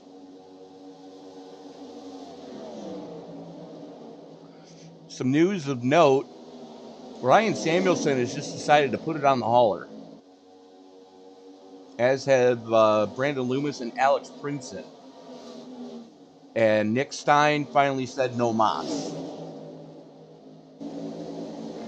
Yeah, that's shocking. I mean, all those drivers, mentioned there have had some really good success going, especially the 81 of Samuelson as of recent. Caution back out on the racetrack, and it looks like the 29 machine, or 28 of Brian Tarnowski, something went amiss in that Camaro. Well, let's find out. Ooh. Before that, let's back that up a little bit. There you see Tarnowski and the Tricious Hope, number 28.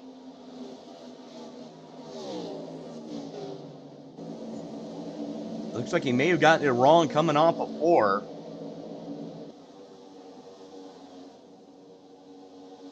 But he just tried to chase that car down the track, got into the grass, kept it relatively straight, and then, oh, there it goes. And because that's so close to pit lane, it triggers the mandatory caution from iRacing. Yeah, great insight there, Tony. Even though he did a masterful job even getting to the grass there, which is like ice with those slick tires, because of his proximity relative to pit road, iRacing throws the caution at lap 107 as Tarnowski locks it down in his pit stall. And I'm wondering how many, just about everybody. Here comes the battalion being led by Kryborg in the 21. Miller, the 35, the first Camaro in the field here tonight. And everyone else on the lead lap coming down pit road once again, looking for 4 fresh Goodyear Eagles and some Sunoco racing fuel. As you do on a thirsty half mile, as it looks like,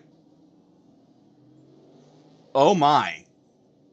Yeah, a little bit of a Edstrom having issues. Edstrom could not get in his box. And Tony, we know how costly that time is on pit road, as he's going to fall way back after that miscue. And look who's got the race off of pit road in the bag. No surprise. Kryborg gets it done in the pits once again. Here's the problem, though. 3 cars stayed out. That's Nolan Hodgson, Ron Fitting in the 3, and Rich Jett.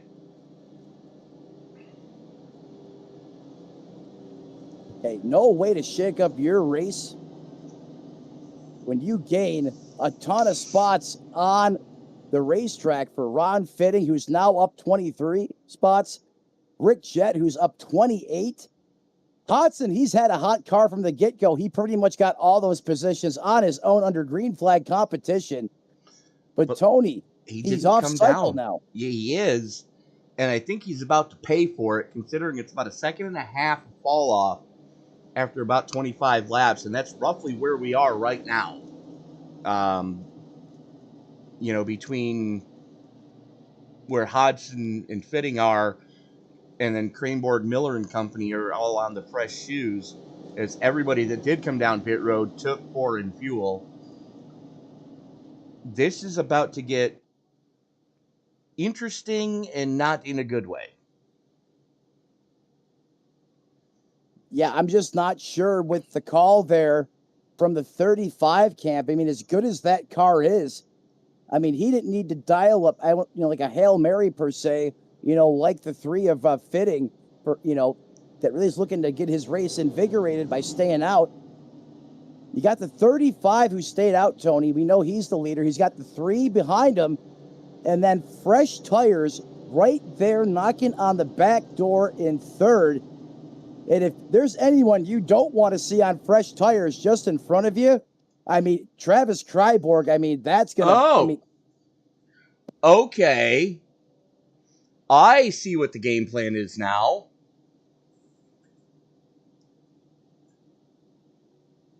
Fitting, Hodgson, and Miller all coming down this time to pack those cars full of fuel. As the lights go out on the pace car, they are going to have a little bit extra fuel run. They are damn close to making it to the stage caution with the stop that they just made. Yeah, Tony, now it's all of a sudden starts to make sense why the 35 and company stayed out on the racetrack. Good intuition there on your part, Tony, as soon as you see them hit pit road, the light bulb went off. Well, I started doing the math real quick in my head, and I'm like, they might be able to make it. We heard from Dave Regal earlier that we're looking, between 55 and 60 laps. They just have to make it 58, and they're good. Yeah, so I mean, they're within the window they need to be within to make it. You're absolutely right, Tony. As here we go, pace car is in. Craneboard has the button as he leads them into the Geico restart zone. Waits, holds him down, finally pulls the trigger. And the bad news is he's going to bring Dalton Mobley with him. Is Sean Rogers hanging tough on the top side. Rogers about to get swallowed up, though. As Mobley was one of the ones that, actually everybody is on track right now, came down for foreign fuel. So everybody on the same tire strategy. And if we saw earlier as any indication, Mobley has a fast short run car. Yeah, that thing is a ripper in the 2 when you put sticky biscuits underneath that Camaro. And look at the action just outside the top 5 there, knocking on the back door. Dave Fugue Jr. Alonso still having a great run there in that 86, up now 8 spots. It's just about 3 wide. Look who's coming on the high side, Tony.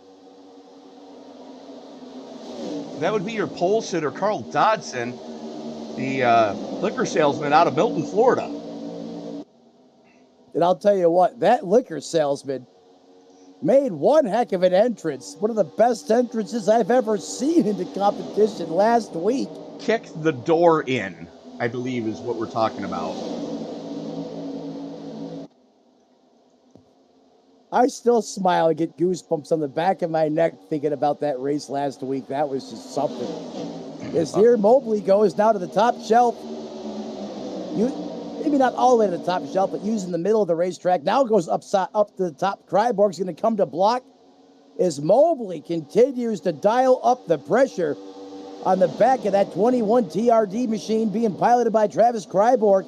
And don't look now, but look who just hit the wick and hit the switch to 53. Is getting a heck of a run on the top side as he's in a head-to-head drag race with the 2 of Mobley. Did they just turn the 53 loose again, Tony? We're about to find out. From the looks of it, they did. I'm wondering what his spotter's telling him right now, because he, thanked everybody except the flagger last week, but he definitely put the big thank you on the guy that was up in the crow's nest spotting for him. I'm wondering what that spotter was telling him because Carl Dodson has really turned the wick up here. And, I'm not sure Look at this. if everybody that came down on lap 107, I'm not sure if they can make it, especially these front runners with the lap times they've been turning. Yeah, I mean, last time by a 30.99 for Dodson, or 30.89 for Dodson. That's incredible. We're back into the 32nd bracket on lap 116. Yeah, his spotter either stepped away to go to the bathroom or did something, because this is not the hold back, it's not time to go yet speech that his spotter was giving him last week. Yeah, going back to the interview, he was talking about the spotter and having his crew chief and winning from real life. Oy vey. Look at this melee, Tony. This is dicey right here. I mean, you got cars just about 3 wide, staggered, offset all over the racetrack. That's a Waffle House situation. Yeah, who's got the loaded potatoes? I'm getting hungry for some hardcore racing action, and they're filling it. This track is scattered, smothered, and covered with cup cars right now, as Kavaja Holt leaning on John Crow Sr. And Sr. says, don't think so, and just keeps his foot in it. And here comes Miller.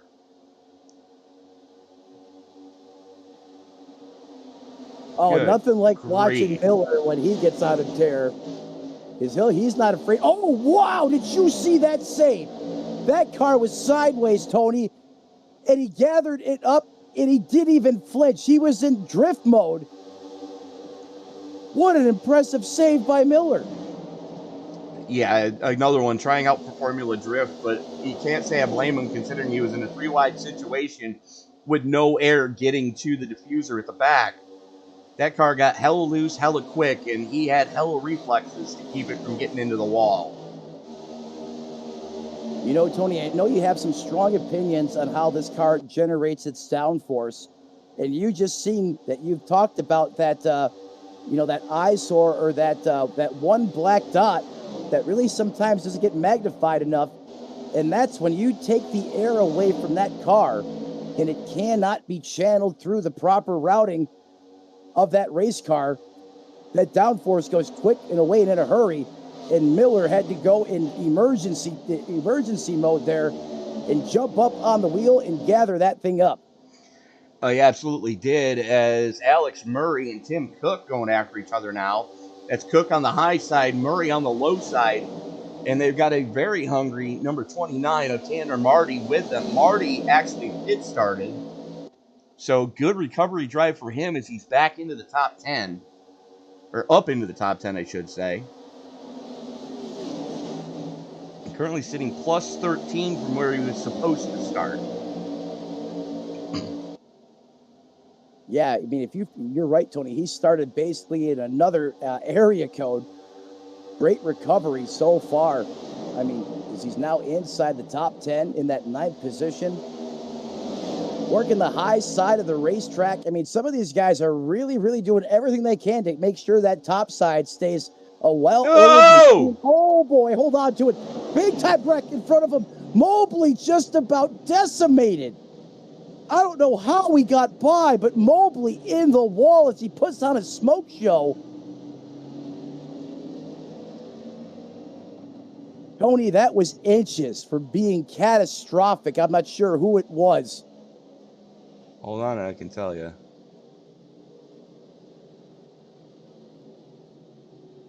I just have to find where I'm going. This Mobley may need an entire wardrobe change, including race shoes and all. Watch the 44 and Mobley down the back straightaway here.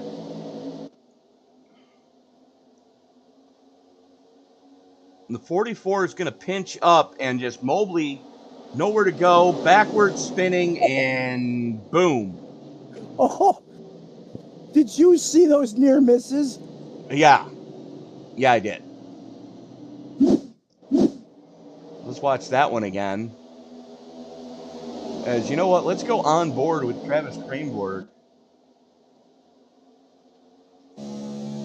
This is what he saw.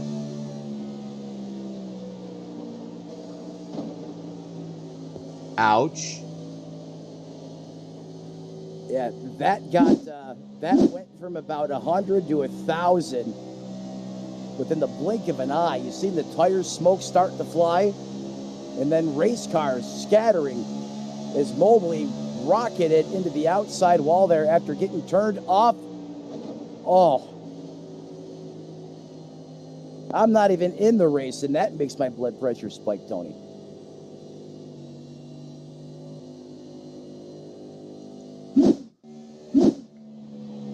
This is on board with John Crow Sr.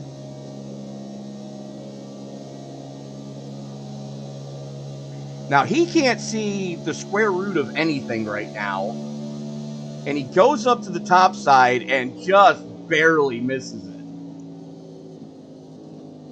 Yeah, he had no idea anything was about to happen. There was any trouble up in front of him until he's seen some tire smoke. But by the time that happens, you barely have fractions of a second to react here.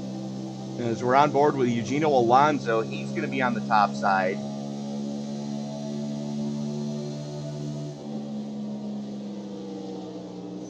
And it's like the parting of the Red Sea.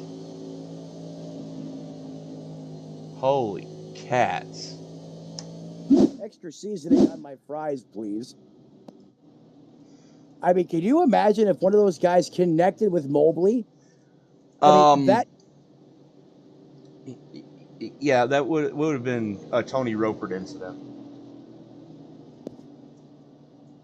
That front of the field would have turned into one of the biggest recycling hot spots for this next-gen car that we've probably seen in a long time at the fastest part of the racetrack.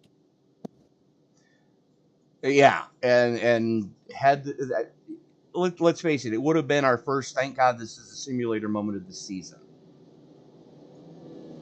Well said, as that was inches away from being catastrophic there for multiple drivers, as that literally, as Tony likes to say, pops off at the front of the field, and the dynamite almost went off.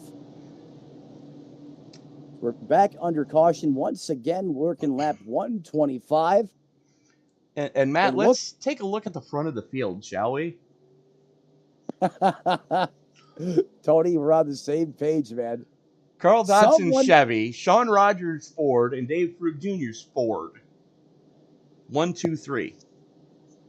You don't see that ever, hardly at all. Not on a Sunday night. No. And I'm telling you, someone uncaged the beast in Dodson, because it's just amazing to watch. I mean, 20 laps ago, he's back there, what, 14th, 15th? Yeah. It's kind of like a Ken Miles incident during the Rolex 24 at Daytona of 1966, where Shelby held up a sign that said, "Go like hell." And he did. So Dodson, Rogers, Fugue, Cranebourg, Alonso, Cook, Murray, Edstrom, Carson, and Crow, your top 10 as we get ready to turn them back loose. And as the lights are out on the pace car, the only thing is, not everybody is lined up properly. Here we go. And we're off one more time here from Kansas. Carl Dodson. And I'm checking out. See you later. Chevrolet takes him back to green, charging onto the bottom, working down low. New faces up front. Chevy's in the Ford at the top of the pile. Who would have guessed it? And we're still side by side between the 71 of Fugue Jr. Here comes Cranebourg. Here comes Rogers. Rogers making a bid for the lead for the first time tonight, and something just happened to Jeremy Miller. We stay green, though. Look at Sean Rockin' Rogers in the 44. Bet it's a beautiful day in his neighborhood right now.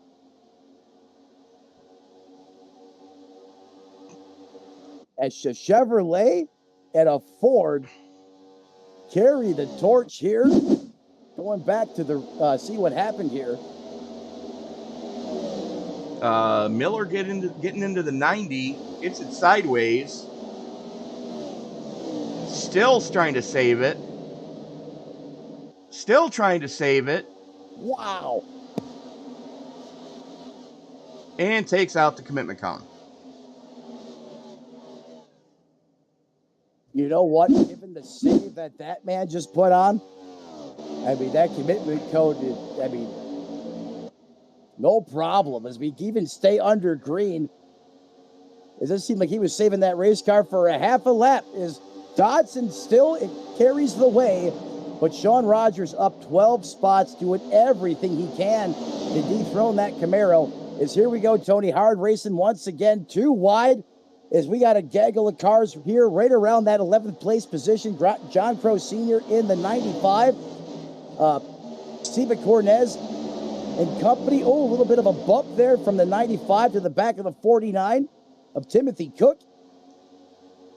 Kabaja Holt now working the outside of Jeff Carson. Holt in another one of the blue ovals, turning up the wick a little bit here as we're only about 30 laps out from the stage caution.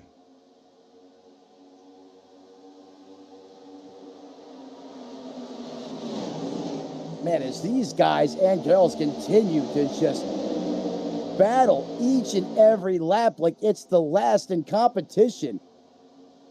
I mean, look at these cars, Tony. I mean, there's serious battles all over this racetrack. Looking there at there's Jeff Carson there in the 9.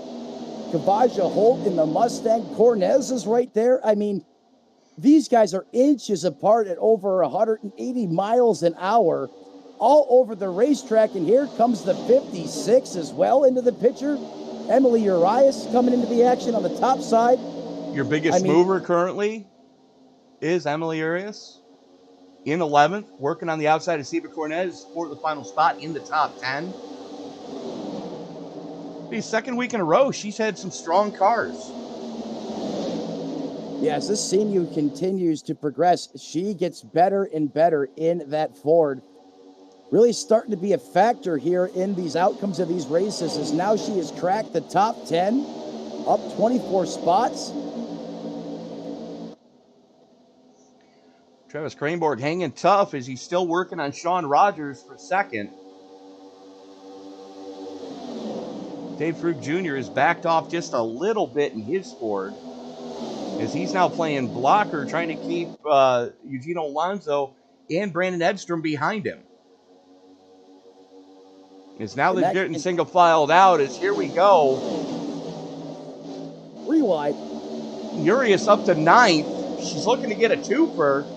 As Steve Cornez runs it up the track, Carson had it well spotted, let him go. But Urias in 9th, Cornez still in 10th. And now they are working on Kabaja Holt's Ford. You know, it's almost like those Ford seen Sean Rogers up there, and they said, hey, if he can do it, we can do it too. And here comes the cavalry and the blue ovals. Emily Urias, Kabaja Holt. No, hang on to her, Hey. That car was all sorts of skating around coming through 3 and 4. Yeah, and that cost her some momentum, and that charge was coming in. Well, great evasive action, heads up driving there, because that could have been a pileup. Eugenio Alonso and Brandon Edstrom going after each other for the final step in the top 5. As Alex Murray continues his recovery drive right behind them.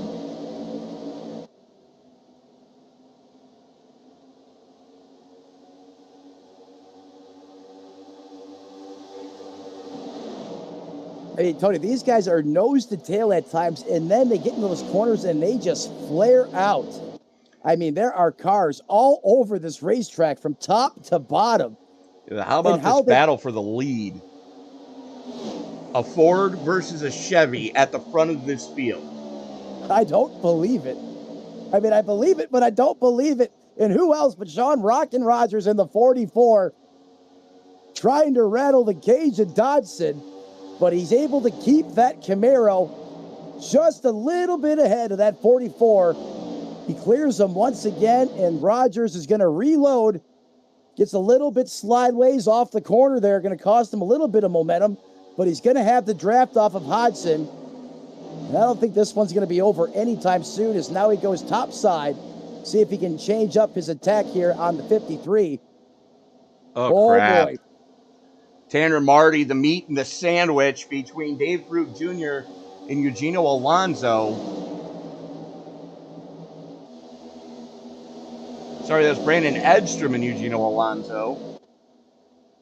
As now he's working on the backside of Craneborg. As, let's face it, the top two cars have just started to pull a gap, and they are continuing to just walk away from the rest of this field. As Tanner Marty, tired of screwing around, and now we have an all-domestic podium for the first time this season. What madness is this in the SNN Cup Series? Is suddenly there's been a massive facelift to the front of the field. Uh-oh. Yellow flag.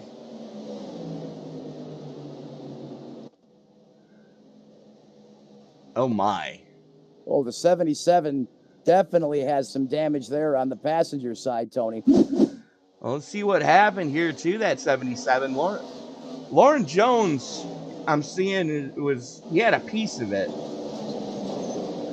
So the 49 bangs the wall. Uh-oh. Oy. The 89, nowhere to go, just pops him. Let's take a look at what happened to that Dodge of Lauren Jones. And you see him on the low side, right behind Chris Claude. Oh, what happened to the 9?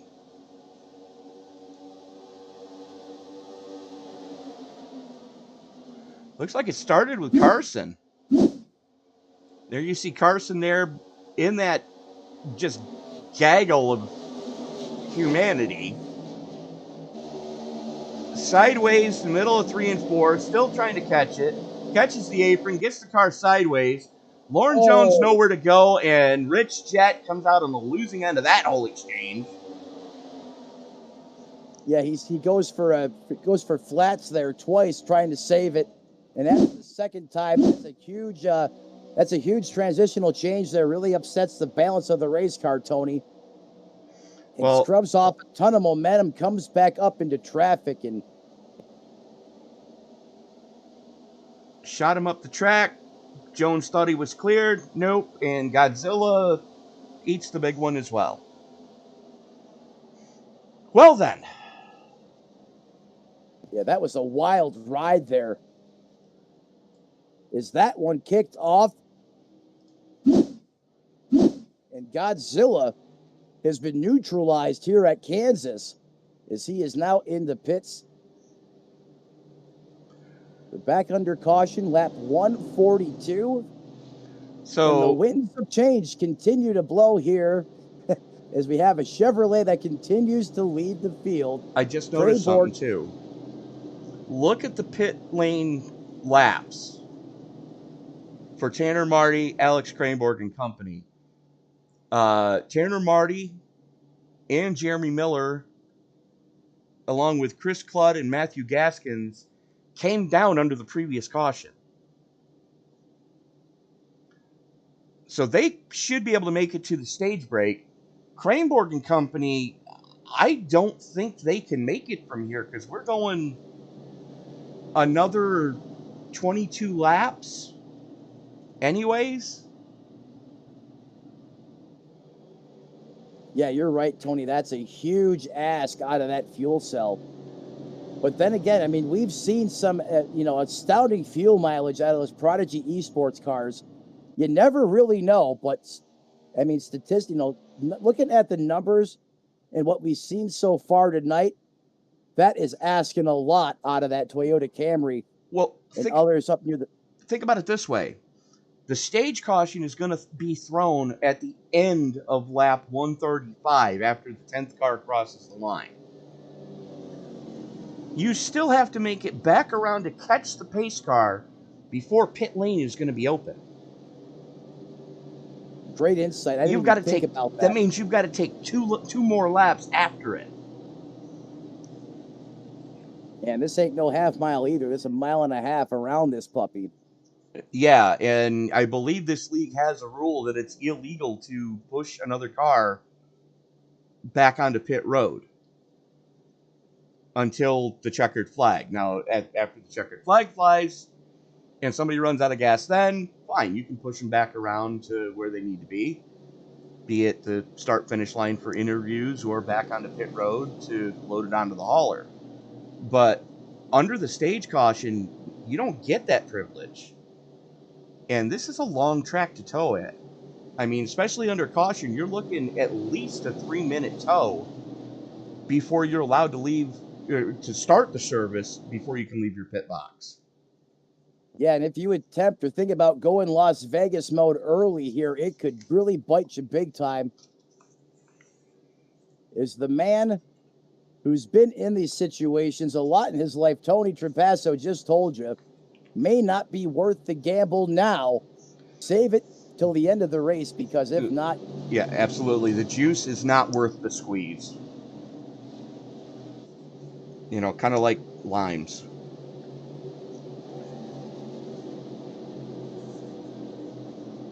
You guys have been treated to one thrilling race here from Kansas, 144 laps through as that pace car pulls off. A Camaro's going to lead him to green. Once again, Tanner Marty has the button, and he's going to dial up that ZL1 Chevrolet and send it through the heavens as those RPMs go screaming, coming back up to speed. What a restart in the 29 machine, as he's going to lead him down into turns 1 and 2 side by side. Krayborg pulls ahead of the 74 of Estrom. He's going to take the spot. Krayborg the second. Estrom back to third. Chris Claude almost just ate hot garbage as somebody had to chase it down the track. And that's going to cost Claude, as he's now caught on the outside. And he was leaning on Miller there for a while. I think it was the 71 of Dave Frug Jr. that got sent, as here comes Carl Dodson back up through the field. Yeah, you're right. That was a heck of a moment there for Claude, as he almost got clogged up there by the hot garbage. He still doesn't have his momentum fully restored there, as you see the 13 going to get around him there as well. Claude rocking. How about that? All three of our friendly faces, Emily here, Chris Claude, and Dave Regal, all in the same shot.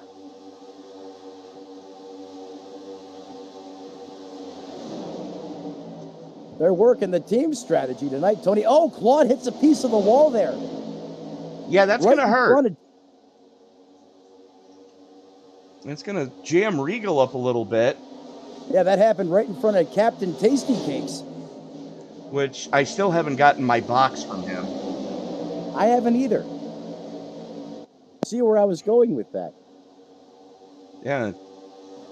Dave Regal, I know you're listening. I'm still waiting on my box of chocolate cupcake Tasty Cakes. Checking back in towards the front of this piece is... Oi! Big wreck, big action. Multiple cars scattering across the racetrack. The 79s make contact there with the 71. As it's going to pop off again here in Kansas on lap 148. Let's go back and see what happened with the 71 here. Is it looked like it started with him. And I could be wrong. Oh, no, it started in front of him. You see Eugenio Alonso in the middle. The 79 gets loose, goes down. 71, nowhere to... Oh, Dodson got it. Dodson couldn't dodge it that time. I don't think he's too bad, Tony. But you're right. He was definitely in it. And look at the front of that 71 machine, Tony. Let's look at the that 86. Thing is caved in. Let's look at the 86 for that matter. as there is Eugenio Alonso, as the 79 is going to get loose here. And it's kind of like back to the old days where it looks like 86 just took all the air off of the 79. And oh,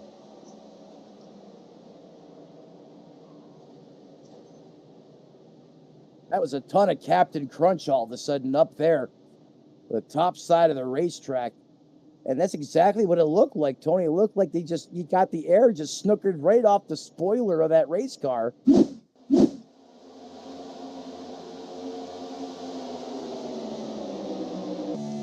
we're on board with Dodson. It's going to pop off in front of him. Keep your eye on the right side of this car after contact. And you can see the hood buckle up. Yeah, that's more damage than what I thought he had. Tony, as you always do a great job of dissecting these wrecks just to find out what happened and how bad the damage is.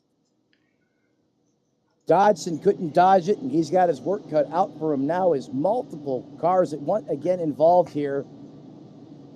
Is that pace car's back out in front, but a Chevrolet still continues to lead over those Prodigy Esports Toyotas. However, they are starting to stack up behind them. And take a look who's in sixth. That's Sean Rogers, who's had a strong car. He's on 20-lap pressure tires than 40-lap pressure tires than those Toyotas in front of him. Well, that ought to make things a little interesting. I mean, we've seen, like you said, Tony, what Rogers can do in that Mustang. He was up there just about taking the lead away from Dodson there at times. Mm-hmm. In 40-lap fresher Goodyear Eagles, I think that man is poised right now to make a run, or you would think. Now, with this caution, those Toyotas might be able to make it from here. I still wouldn't want to bet my farm on it, but we've had enough caution laps that if they saved properly, they might be able to make it. Yeah, I think one more would definitely solidify it, but they still may be sitting at the high stakes table, at least for my blood, given the analysis the last time we were under the yellow flag, Tony. Well, here's the thing is that caution's going to have to come out almost immediately because we're 15 laps from the stage caution right now. Make that 14 this time by as the lights are going to get ready to go out on that official iRacing pace car, whatever that monstrosity is supposed to be. And they do. So Tanner Marty going to have the button one more time, sitting plus 18 from where he started. Your two biggest movers right now are Nolan Hodgson back in 5th and Emily Urias in 10th, both sitting plus 25. Yeah, great drives by both of those competitors out there on the racetrack tonight. Emily, who's in 10th, Hodgson at 35, up 26 spots in 5th. They have been lights out here this evening. As we're going to rack them, restack them one more time. The field is in order. The pace car lights are out. It went dark. And when that pace car goes dark, it turns up here in Kansas here one more time as we get ready to let these boys and girls loose here around this 1.5-mile oval. Hope you're having a great time live on the YouTube channel. Tony, take us to green, bud. As we've got a 15-lap shootout for the stage caution, make that 13 laps. As Marty brings them into the Geico restart zone, jumps on the loud pedal, and we are off and away as Cranborg and Murray battling it out now for second place. That's not what they want to be doing, especially with Sean Rogers right there in the 44 on the top side. He's being held up a little bit by Brandon Edstrom. And now Rogers gets clear, goes to the low side. And that is Nolan Hodgson right in front of him. Now, Hodgson is on some older shoes. Hodgson on older shoes, but at times has had a really good long one race car. And look who's taking it all the way to the dirt. Is that Look at the 44 coming, Tony. Sean Rogers is taking it 3 wide and taking it to the house as he's cleared the 35 and the 40 of Miller. He's going to jump up in front and pack it between those eSports Toyotas. Rogers up to third. Rogers up to third, looking for more as he reels in. Craneboard looks to the inside of the 21, coming off of turn number 4.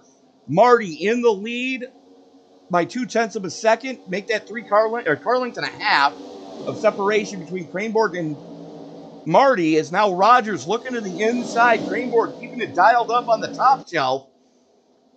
Oh, and here comes Seba Cornez. Where did the 14 come from? It's not Seba.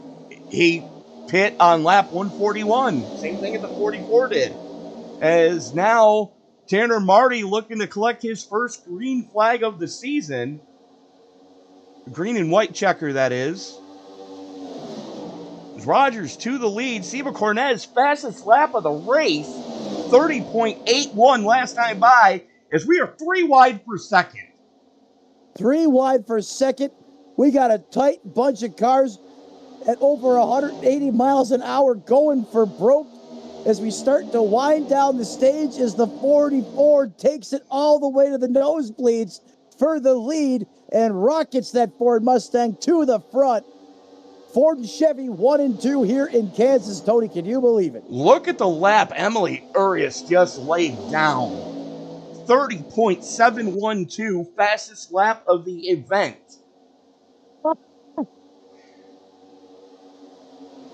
Of course, she is on the fresh shoes, just like your race leader and Seba Cornez. Urias looking to get her first stage points of the season. That car is lit right now. That Mustang is flying. And new shoes and all, Tony, but still, it's the fastest lap of the race. And that's usually set by those TRD boys. That Mustang is hooked up and working for Emily right now. As you see her working to the bottom of Kryborg, the 29 to Tanner Marty. And she just dials it up, down, low. How low can you go? Almost throws a slide job on Marty. Urias up 32 positions after pit starting, not qualifying for the race, up into third. She is on a tear here at Kansas.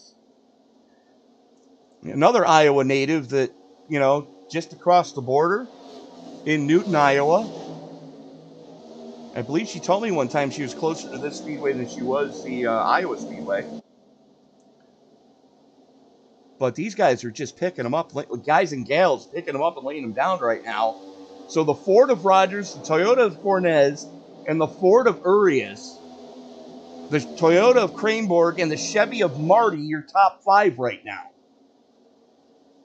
Yeah, huge change of the complex and the drivers up front here as we're working lap 160. And it almost looks like someone stuffed a top fuel engine in that 6 the last time she was on pit road, because that car is just roaring. They replaced the nitrous tanks in her fire suit. That'll do it too. The 40 of Miller rocking the bottom. Next flag ends the stage.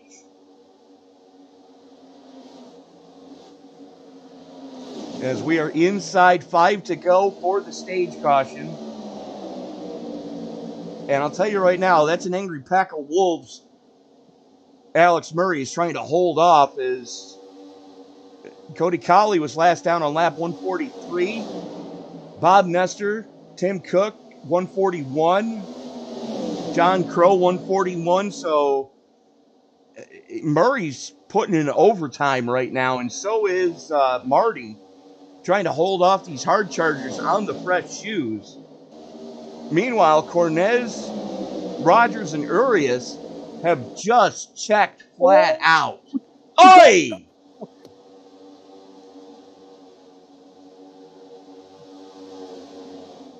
Instant heartbreak for the Superflow machine as he has Bluetooth, as Tony likes to say. Uh-huh.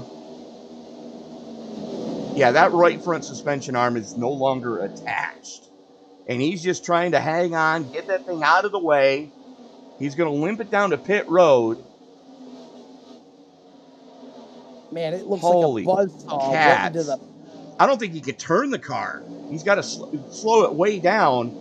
Luckily, everybody behind him had it well spotted, and he's doing the right thing, limping that car back to pit road and getting to a pit stall before he calls it a night. Tony, look at the fender. On What that fender? 50, It's gone. it looks like a buzzsaw went through the side of the fender of the car. It's just gone. And he is going to hit his Completely pit gone. box to try to get that thing repaired. As right now, white flag is in the air. Sean Rogers, Seba Cornez, and Emily Urias battling it out for your top 3 spots for this green and white checker that is about to fly in half a lap. They've got a 3-second gap back to Alex Murray and company. Again. And there it is. Another big one uncorks as we're coming down for the stage in the 29 of Marty. Stopped out there on the racetrack as another dynamite stick gets lit off there coming to the line. So that gives the stage win to Rogers, Cornez, Urias, Murray, Craneboard, Nestor, Cook, Dodson, Carson, and Burkett all getting stage points. As now we are going to go back and take a look at what did happen with Tanner Marty. He's in a 3-wide situation. Bob Nestor on the low side. And I believe that is Tim Cook on the top shell. Oh, he literally got snapped into a Slim Jim on that deal. Let's watch this one again. Yeah, that was the 49 of Cook. As it looks like Nestor may have pinched up. Nope. Just flat run over from behind by the John Crow Sr. in the 95. Just what the hell, man. Let's watch that again. John Crow never lifted. It doesn't appear that he did. His Hodson's going to get a piece of it again there. Jeepers. This all happening as we were coming to the stage break as the dynamite goes off big time in the closing moments of the stage with a brand new complexity to the front of this field with Sean Rogers, Alex Murray, Seba Cornez, Emily Urias, Travis Craneboard, Bob Nestor, Jeff Carson, Nolan Hodgson, Dalton Mobley, and Corey Burkett in the 13, who was 2 laps down at one point, into the top 10 for the first time tonight. not 1 lap, 2 laps down at one point. That is huge. Tony, it's almost scary to think that we got 100 laps to go and the racing action has been this electrifying. New names up to the front we haven't seen before. Emily's got some newfound fire in that Mustang. Sean Rogers, he's got his, set to kill. Who do we want to talk to? Let's dial up Emily in that 6 machine. That's not a good idea. She's got her mic muted. Okay, well, let's go to the other Ford. The other Ford. Sean Rogers. I'm trying to find him. And I'm not seeing him. Sean does not appear to be in the live chat. There he is. Well, he was running with the Joe Gibbs guys. And I believe you've got our race leader with you now. Sean Rogers, Matt Metler, and Tony in the booth. You got a sec before you go back green, bud. Absolutely. How's it going, guys? Hey, we're doing... How's it going for you? Good, man. Happy to get a stage win. Car's pretty quick. I did have a tire advantage there, but, hopefully once we go back green, I can keep it up front here. Matt? And Sean, you got that Mustang. You got the ponies really turned up big time. How does it feel being out there in a Ford, leading the way right now? Certainly a change of scenery up front. Yeah, absolutely. It's definitely like to be up front, and I know these Toyotas are right behind me. I know they're very strong, so just gonna try to keep at it, and like I said, hopefully keep it up here. Hey man, I know you're going back to green. Just want to say great job. It's been a pleasure to watch you wheel that thing. Go get it done. 100 laps to go. We'll cut you loose. All right, sounds good, guys. And that was our race leader, Sean Rogers. It's a beautiful day in his neighborhood, it's safe to say.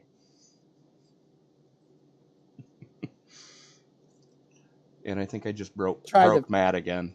I'm trying to figure out what neighborhood we landed on, where we got Fords mixing it up on the front row here with the Toyotas.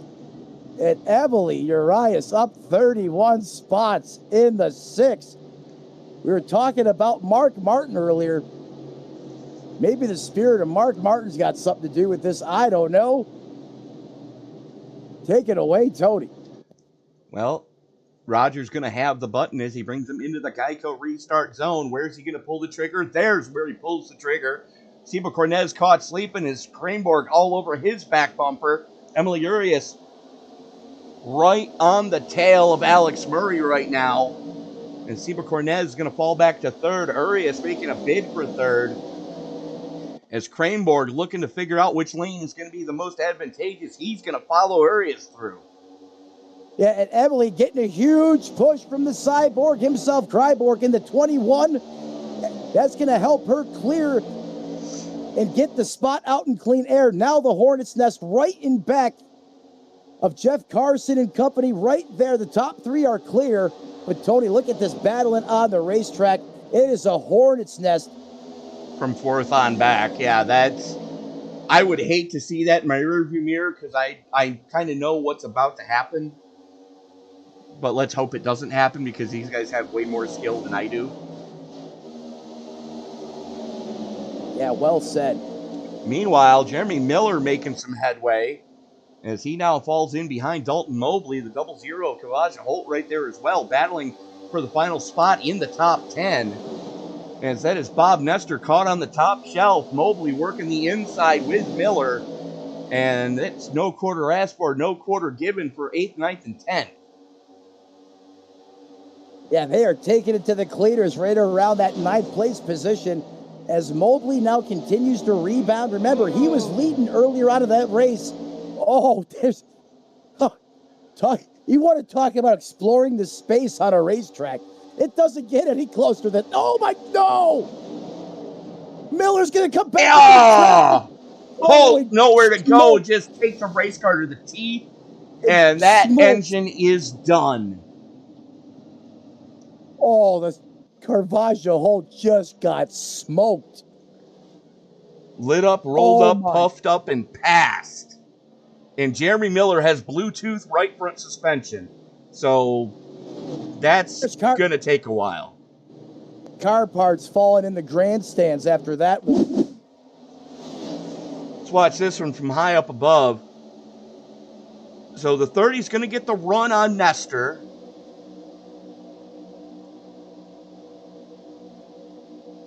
The 2 kind of comes up the track. The 30 tries to make a move. Nestor's there. And Kavaja Holt, nowhere to go, gets used as a pinball. Holy cats. That's like a freight train coming directly across traffic and just putting Caravaggio Holt in the crosshairs. I mean, watch this again. Watch this from the onboard. Oh! Oh, my God. And you can hear the engine just give up. That was big, Tony. Yes, that absolutely was. Let's take a look. This is off the nose of Kavaja Holt driving for Tricia's Hope tonight. And it's going to pop off in front of him there. And then the 30, boom. gets hit by a meteor coming into the Earth's atmosphere. And you can just hear the engine just give up. Everybody else slowing down, trying to take evasive action to not get into them. But that could have been a lot bigger than it was. It could have been, but it was. I mean, don't ask the 00 if it could have been any bigger, because I don't even know if he saw it coming. He did not, but think of all the other cars that were on their way. And they avoided both Miller and Holt. I mean, that's a tough way to end your race, but no, it is. But you're right, Tony. That's certainly, I mean, again, great situational awareness out there on the racetrack. Mm-hmm. That was probably one of the most brutal wrecks I have seen in iRacing in a long time. That Mustang is absolutely obliterated. You got to figure they were doing about $165 when they made contact. Holt never saw it coming, and he just kept his foot in it, trying to avoid it. And Miller just came up the racetrack, still at 145 miles an hour, as he went headlong into the wall.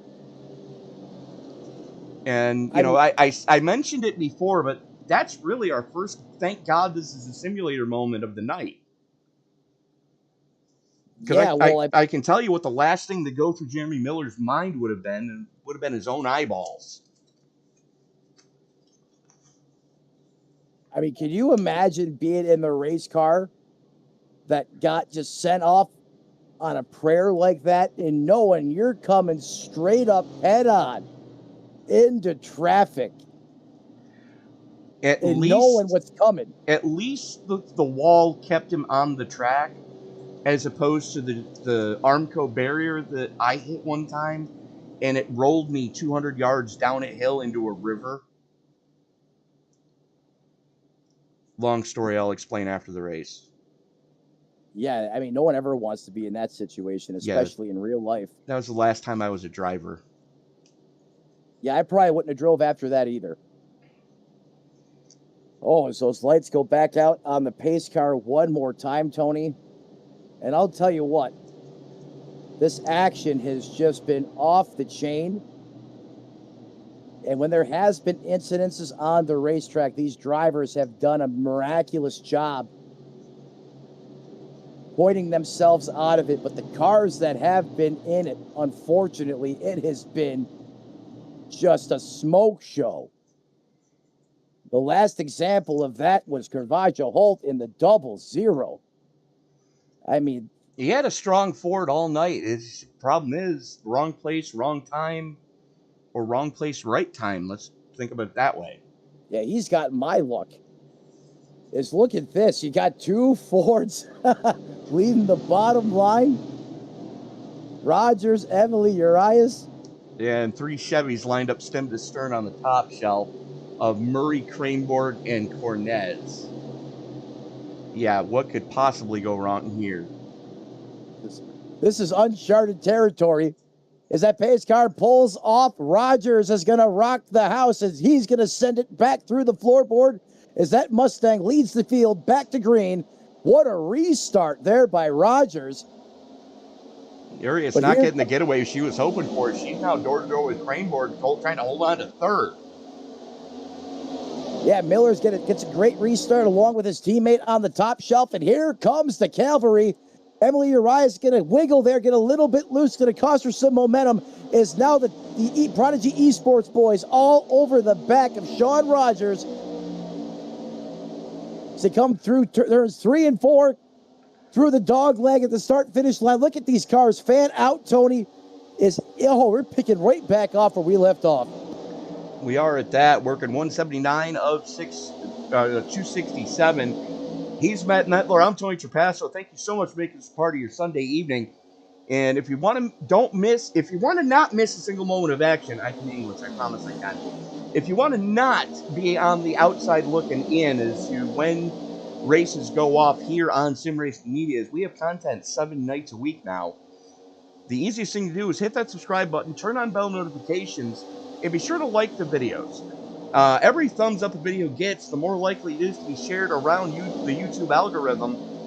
And it might appear on somebody's homepage of, hey, you watched this NASCAR race, you might enjoy watching SNN Cup Series action. Yeah, Tony, you couldn't have said it better yourself. You know, that's all about helping these competitors out there on the racetrack, finding more viewers just like you guys that are going to cheer them on each time they hit the racing surface. So go ahead, help your fellow drivers out, help out, find another person that's going to appreciate it just as much as you do each and every night right here on SRM. What a move. Look at that lap time Seba Cornez just laid down. 30.611. Good grief. Just when you think it can't possibly get any faster, we're almost on the short side of the 30-second bracket now, Tony. We're definitely in the, the middle part of it. That's for sure. Look at the lap time. Sean Rogers, Alex Murray, Travis Cranborg, Brandon Edstrom, Emily Urias, and Seba Cornez all in the 30-second bracket as we are back under yellow. Looks like Alex Gangler has some rearranged body work. Let's take a look at what happened to the 82.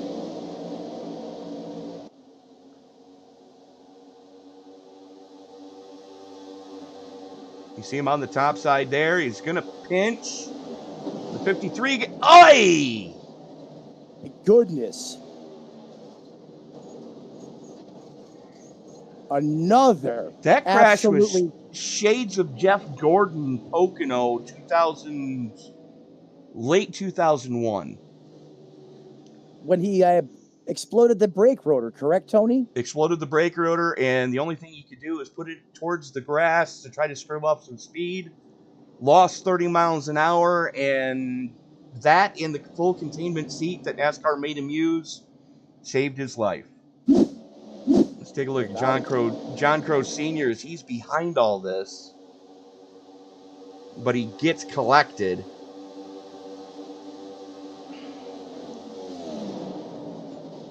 Jeepers. I know this is sim racing, but this has to be the most violent wrecks I have seen all season long here tonight being showcased in Kansas. Let's go on board with Gangler. Unfortunately, he doesn't allow the 53 to come back onto the track. Oy. And as soon as I can find him, let's watch this again from Dodson. So there's the 82, gets by him. Dodson's going to cross him over on the front stretch. Goes down to the flat. The 82 doesn't give him any room to try to come back up. Dodson does almost the same, Jesus, almost the same thing that Miller did. Almost identical. Well, unfortunately, that means that Dodson is now not going to be able to get a twofer. Two starts, 2 wins. So that's out the door. Something that's not out the door yet, Sean Rogers is still in command of this field. Working lap 185 of 267 here tonight. But to your point about Dodson, I mean, Rogers is picking up right where he left off. If there is something not Yoda at the front of the field and it's blue and it's an oval, a Ford leading Kansas, giving these Prodigy Esports boys fits a thorn in their side again, if you will. Yeah, but he's in trouble now as you got Alex Murray, Travis Cranborg, and Brandon Edstrom all right there surrounding him on this restart. Oh, yeah, they're like wolves. They know how to stick together, not velociraptors. They know how to stick together and work as a team better than anyone probably in the business. What was that about? Apparently Murray and Cranborg playing games.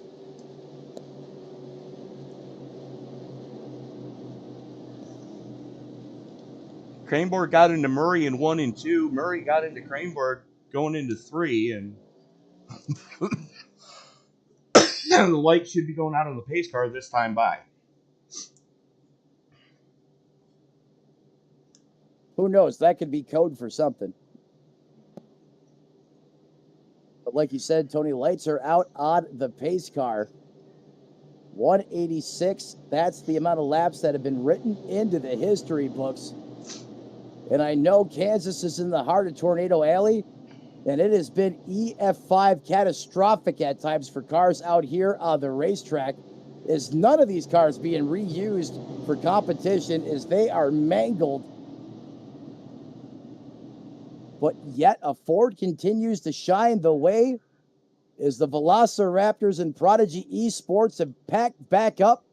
Toyota's 2 through 5, positions 2nd through 5th out there on the racetrack. Emily Urias in 6th. Reach over, pull those belts tight one more time. Make sure Grandma's got plenty of kernel-free popcorn as we get ready to turn it back up here as the lights are out on the pace car. And I just wanted to point out, too, the 21 Travis Craneborg, he spent last night at Riverhead Speedway on the quarter mile there. He's got to be flat worn out right now because quarter mile racing will just kick you in the teeth if you're not careful. Yeah, his forearms and hands have to be destroyed, and he's out there still giving it everything he's got. Back under green again. The 44 of Rogers continues to lead the way, but here comes that Prodigy Esports car, and Emily Urias starting from 6th. Suddenly now has a run up to the back of the 40 of Miller. Or Murray, I'm sorry, the 40 of Murray. Craneborg does take over the lead. It almost has the clear. Here comes the 44 of Rogers back on him. Rogers using that top shelf to his advantage. It's Craneborg and Murray did that earlier, but now Rogers has control of the high ground. And he's able to make it stick. Is Murray now going to jump up and give Rogers a little bit of a shove to knock Craneborg back a little bit? As here comes Urias looking to make it 3 wide. Thinks better of it. Emily doing everything she can to get up there and help her battle buddy leading this thing. She says, hang on. And caution back out on the racetrack as it was just getting good in the neighborhood. As the 13 now goes around.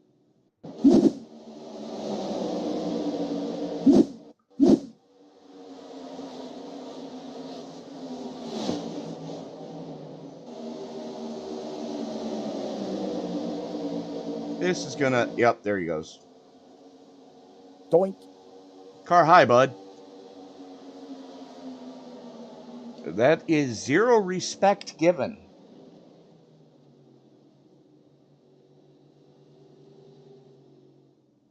Yeah, just a miscommunication there, Tony. You're right, a big one. Is there was certainly an object with tires on it. He was beating on Eugenio Alonso going into 3. Alonso's still there. He's at his door. And the 13 just comes up the track and puts them both into the wall. And Alonso's put it on the hauler. Yeah, it just smushes them both right into that outside retaining wall. Another car on the hauler. 13's lucky. Oh, look at everyone dive bombing. Oh, no. And they just snookered Rogers and stole his lunch money. Unreal. Oh, that is the worst feeling ever. 30 laps. Everyone on that 44 team. 30 laps on the current tire set. That's huge. That's almost 2 seconds worth of fall off. Now, the good news is He's got 5 cars behind him on similar pit strategies. Tanner Marty, John Wilco, Rich Jett, Dan Morgan, and Steve Herron. That is a much better buffer than when we see it earlier in the race, but still, I mean, they stuffed him in a locker and stole his lunch money, as everyone pretty much left the 44 out there to die.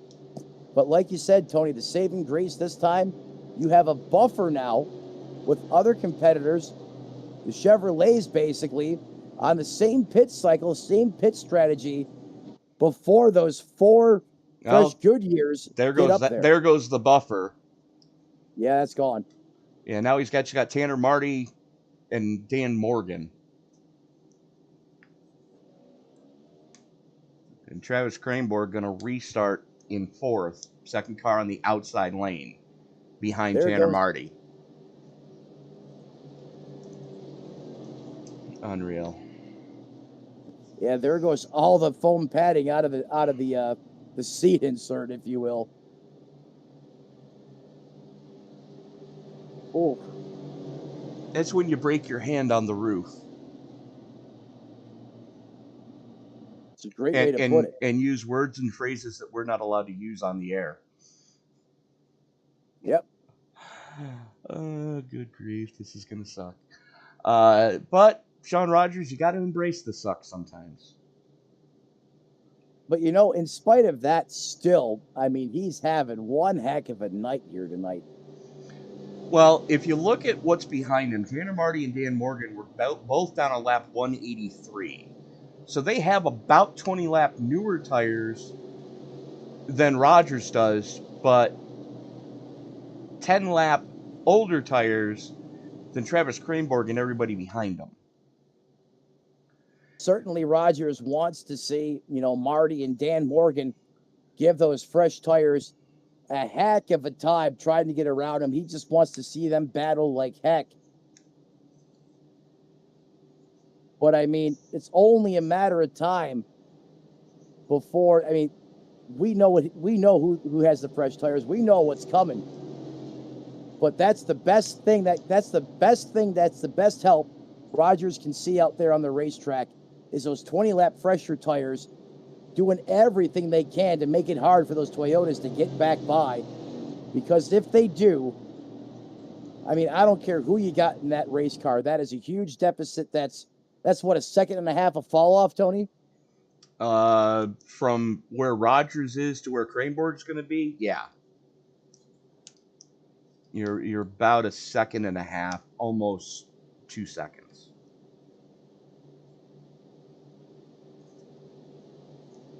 Well, we're about to find out how much carnage this is going to cause. As the pace car lights are out, Rogers is going to lead us back to green. He has the button on the low side. Tanner Marty with 20 lap newer shoes than Rogers has. Going to restart into the outside. What type of restart is Dan Morgan going to have? As here we go, Geico restart zone time. Rogers jumps on the loud pedal, and Marty doesn't go. Neither did Dan Morgan, as Emily Urias now looks to his inside. Urias is in trouble. She just got leaned on by Brandon Edstrom. Oy vey. What happened on that restart? No one went up front other than the 44. No, you're absolutely right. Is Cranborg now trying to make a run now? Marty trying to hold him off for second. As Edstrom and Murray go door to door for fifth.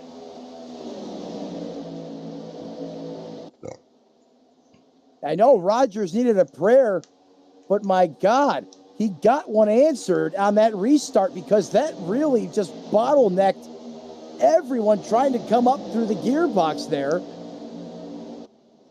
Is now you see that Marty, Cranborg, Edstrom, they've got things sorted out. They're in single file, but that certainly bought Rogers some time. Now there's... Oh, this is a slugfest back here. They were 3 wide at one point. just inside the top 10. As that's Emily Urias, Dalton Mobley, Steve Cornez, Jeff Carson there as well.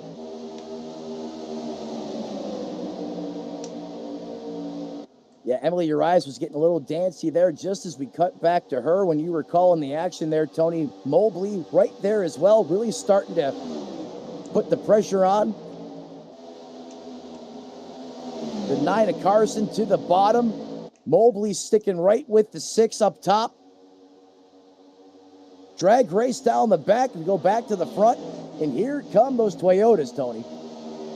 Edstrom's gotten around Kraneborg as he's trying to pull the rope to bring those guys up to the back of Tanner Marty. Marty has relatively clean air as there's a second of a gap between Rogers and Marty. And then you've got the Toyota camp behind them in the form of Edstrom, Kraneborg, Murray, and Cornez.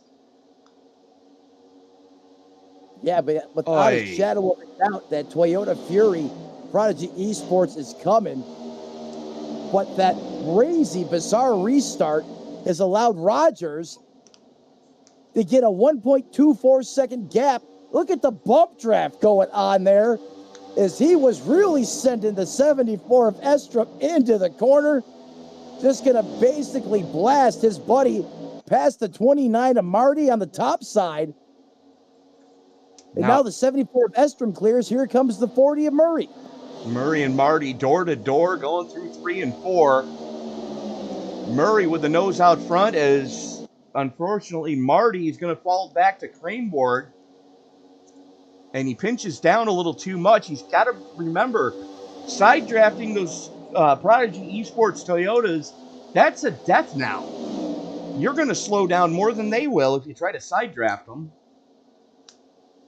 Yeah, but some of these new faces up here, they may not know that, is they really haven't been up here at times to find out, per se, like Emily Urias.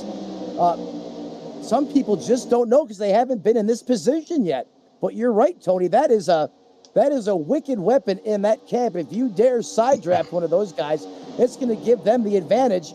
And here they are teamed up. The pack is coming and being led by Brandon Estrom in that 74. And they are hooked up single file and flying. Last time by a 31 flat from Estrom. 31-10 for your race leader, but Rogers is losing time hand over fist to those cars behind him as we are going to take a look from Rogers on back. Edstrom slowly nipping away at that lead as now it's down to under half a second. But still, I didn't think Rogers was going to have any hope and a prayer. I mean, the fact that he's been leading this long on that significant tire deficit is impressive. 30 laps. Well, unbelievable. 25 anyways. But who's counting? Yeah, I mean, Rogers is doing yeoman's work right now. The fact that he's still running low 31s. Now, granted, the Toyota camp, all three of them just went sub 31. And they're 3 wide. That is now letting Rogers claw that lead back. As, I mean, you know, these Prodigy Esports Toyotas, they're just going after each other. Yeah, rarely do you see them attack each other at times like this on the racetrack when they know really what the ulterior motive here is to snag the lead. But, I mean, they've been mixing it up hard since the drop of the green flag, and they continue to do so, even with the blue oval leading the race. Is now the 21 of Kraneborg and the 40 of Murray break free. They're the next candidates up to try to dethrone the 41 of Rogers. But, Tony, like you said, they're back into the 32nd bracket. But Rogers still doing a masterful job last lap at a 31.10. I mean, that is flying out there given the age of those tires. Is Murray now closing in, can now sniff the draft of that Ford Mustang That'll help continue to dial in those Toyotas. Well, I mean, you take a look at what Rogers has done. He's less than half a second off of his best time.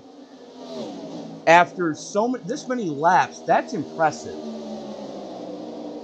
As now Murray makes a bid for the lead. Rogers going to battle back, coming off of 4 on the top side. Give the lap to Rogers, but how much longer is he going to last? As Murray definitely has a tire advantage. And here comes Cranebourne. Oh, that is tight for the lead. 3 wide. 2 Toyotas want it. Rogers doesn't want to give it up. Here comes SRM in the 74. And it is a arsenal full-fledged up front for the lead. As Toyotas are swarming all over the place, they clear the 44. Cranebourne back to the point. Yeah, but it took him 20 laps to do it. And that's the point that I'm having a hard time swallowing. And, not to discredit, Rogers in that 44. I just never thought in a million years it would take 20 laps for somebody on fresh tires to catch him and pass him. In the lap times he was running, I'm lost for words. What a drive there by Rogers in that 44 machine. Oh, it absolutely is. It's one of the best drives we've seen all night. Got snookered on the pit stop, and then it took the fresh tires 20 laps to catch them. And you take a look at what those guys are turning now for lap times. They're half a second off their fastest. Whereas Rogers, when he had the clean air, he was less than, he was 33 tenths. These guys are over half. Right now, part of that matrix, Tony, probably that hard battling that we've seen there amongst those Prodigy Esports cars, that could be playing in a little bit of that fall off there, as we're still don't have it sorted. As now Murray wants the lead, as they are door to door, side by side. That's going to allow Brandon Estrom and Sean Rogers to come back into the picture. Are you serious? Edstrom down on the low side, helping Murray, giving him a shove. Now jumps to the top shelf. Is Murray still there, but now Edstrom alongside his door. Edstrom with a run as Rogers goes to the extreme top side to try to keep that car as wound up as possible and possibly use some draft here coming to the stripe. He's got him. He's got him. He is caught right back up. It's happening.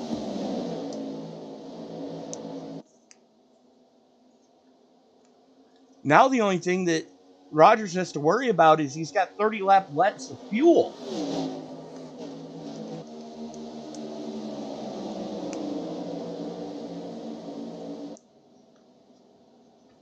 And, if he can hang in there till at least lap 125, he's almost within, you can make it from here territory. He's got to hang on I didn't even think this was going to be in the equation, Tony. But you're right. He's just got to hang on just a little bit longer. And as these Prodigy Esports guys continue to not be... that almost was big. That almost was bad. And one thing I'd like to point out to you that I don't think we covered, RJ Root is not here tonight.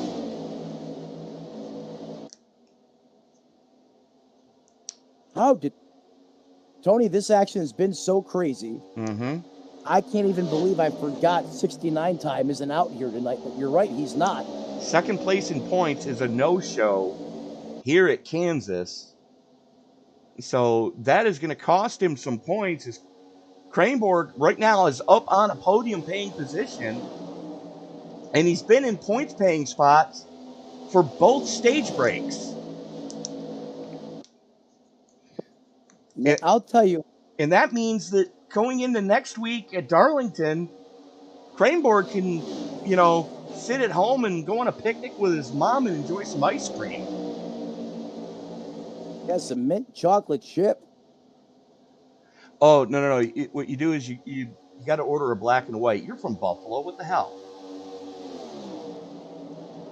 You tell me you've never had a black and white. I've never had a black and white, Tony. All right. So what they do is they take chocolate syrup and put it in the bottom of a shake cup. On top of that, they put vanilla ice cream. On top of that, they put hot fudge. And marshmallow topping. Then they put a scoop of chocolate ice cream, more hot fudge, nuts, and a cherry. I am mad I never had one of those. Where was I? Apparently not from Buffalo. No, I just never got a lot of ice cream as a kid for some reason. No, when you come up here for Dirt Week, I'll have to take you to a place to get you one. Yeah, that's on my bucket list before I go back. Tony, you've done it again. You've made me hungry. You're welcome. Not a problem. I can't believe this hard, intense racing that continues to, between the Prodigy Esports cars, they're battling like their worst enemies up there trying to, contend for the win. Here's the 44. The 2 of Mobley's going to get by. Here comes Marty. As the 44 literally is on the high line all the way around this racetrack, and rightfully so, given the status of those good years on that race car. He's got to go up there simply because he doesn't have the tire to run the low line right now. When he was in the lead, he was running a traditional line, and I use that air quotes, whereas now he's got to run that top shelf to keep that car out of trouble. Yeah, very smart play on his behalf, understanding what's in front of him here, and just trying to survive till the next caution flag or next opportunity. Oh, as he peeks back to the outside of Mobley. And those guys have got to be careful because they got that very strong Toyota. Steve Cornez there in that fight as well, and never count out Jeff Carson. Yeah, there is big names stacked throughout, this top 10 right now. Ton of sleepers in here too. This is anyone's race at this point, especially given the newfound fight amongst themselves in the Prodigy Esports camp. Well, meanwhile, that fight, as much as they're battling with each other, they have now stepped out to just shy of 2 seconds over this group, being led. Well, no, Nolan Hodgson, is still in that group. So there's 2 seconds from Hodgson back to Mobley. Yeah, and Tony, what I meant by that statement was there was a couple times there in the past 10 laps, they could have easily taken themselves out of the race. It was that close. And that's where I was going with that. Oh, yeah. No, that would have been very easy for them to do. As a matter of fact, it's still easy for them to do. As your top 4 continue to go after each other. Goodness. Edstrom just almost ran Hodgson up into the wall.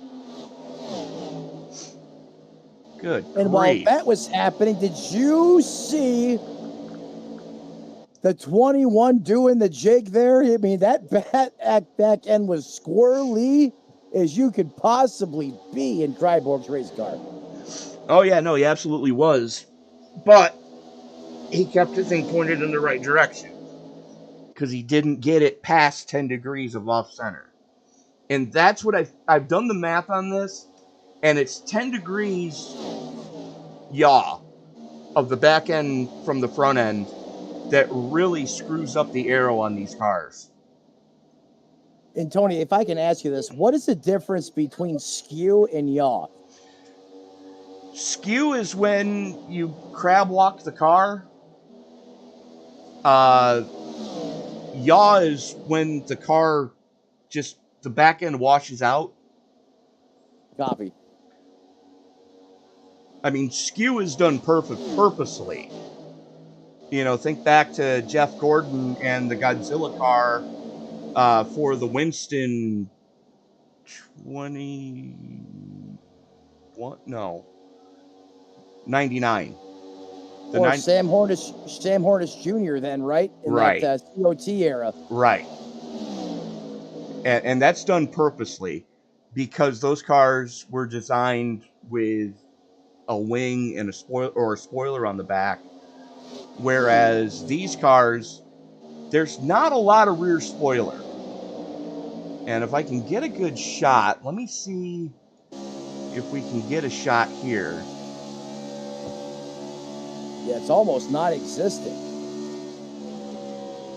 I believe a lot of that downforce is developed from that underbelly pan on that race car. Okay, so you see the black spoiler. There's a little bit of a plexiglass spoiler around that, maybe another inch. That black part is steel, and it's only 3 inches. And depending on what track they're at, they can add up to 2 inches. Here at the 1.5 miles, they went with 1 inch of extra spoiler, but you can see the vertical pieces at the bottom of Hodgson's car there. That's what I say when I say diffuser, because these cars have a flat bottom to them. It's all the air that's going under the nose of the car. It's channeled through those slats, and it accelerates it, creating a low pressure area under the car. That's how this car generates most of its downforce. It's not the spoiler pushing it down. It's the undercarriage sucking the car into the track. And that's where that... Yes. Go ahead, sorry. I was going to say, and if you get it more than 10 degrees off kilter, you're going around. It may not be the direction you think you're going around, but you're going around.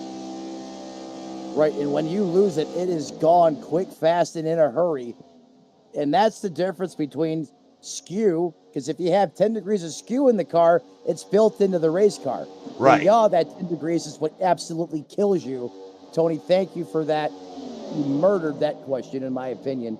Way to just break it down, man. Because we're now 230 laps about to be in the books here. Next time by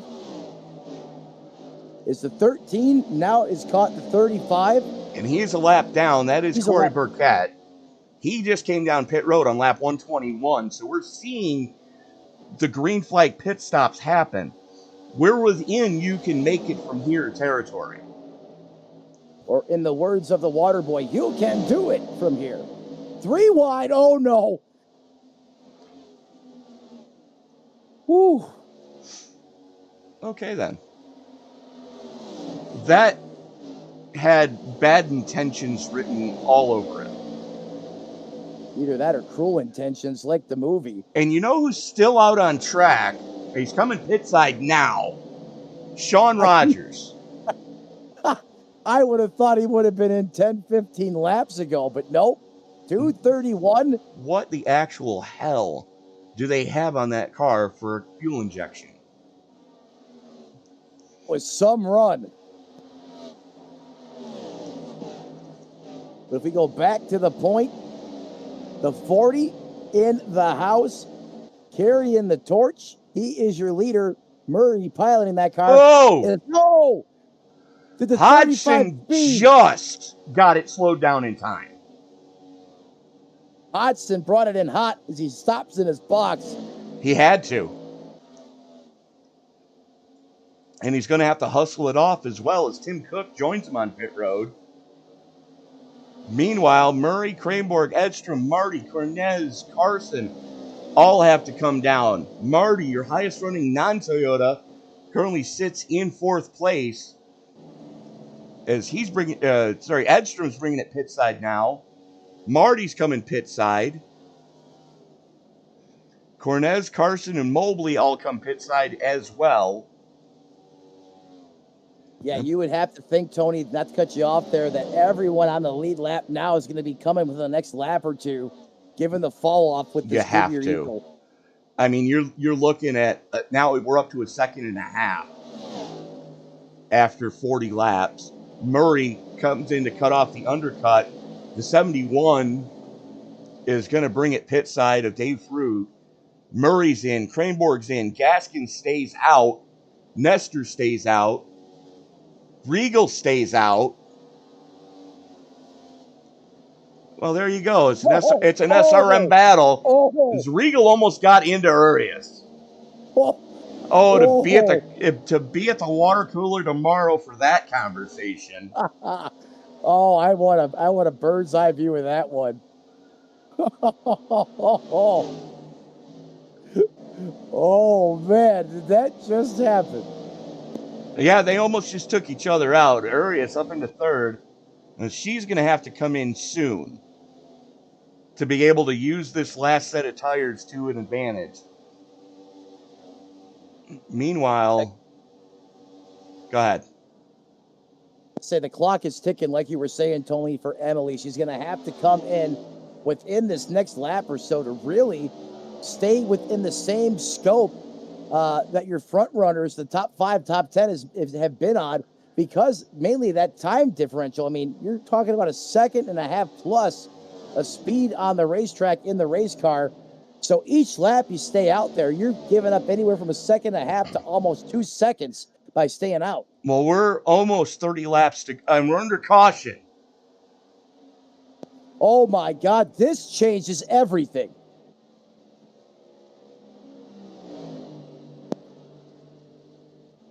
Who the hell? Yellow on the racetrack. His pit stops ongoing. What did the 3 do now? He has been a loose cannon all night. What did he do this time? Of course he did. Just lost it coming onto pit road, puts it in the fence. And that right there just blew the strategy of this race wide open, like the core of a nuclear power plant. Is Gaskins, the leader, Bob Nestor in second, and Rick Jett and Lauren Jones and Dan Morgan are out on the racetrack. Nolan Hodgson getting the free pass to get back on the lead lap. Murray looking to get the wave around. But, yeah, you're right. The top 4 of Nestor, Gaskins, Jett, and Jones, and Dan Morgan, your top 5 actually, trapped the field a lap down. No. Oh my God. What? It just keeps getting better.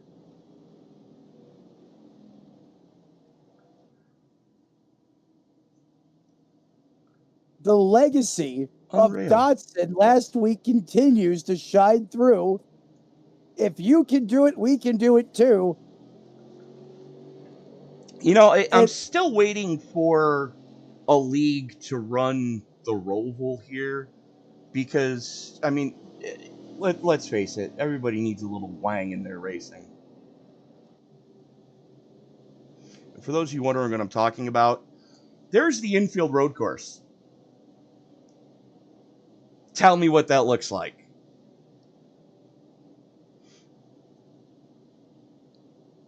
And try not to laugh. I think I broke Matt again.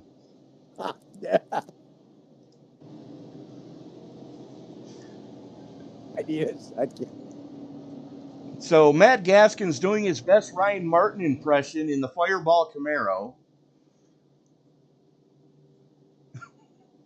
Currently leads the race.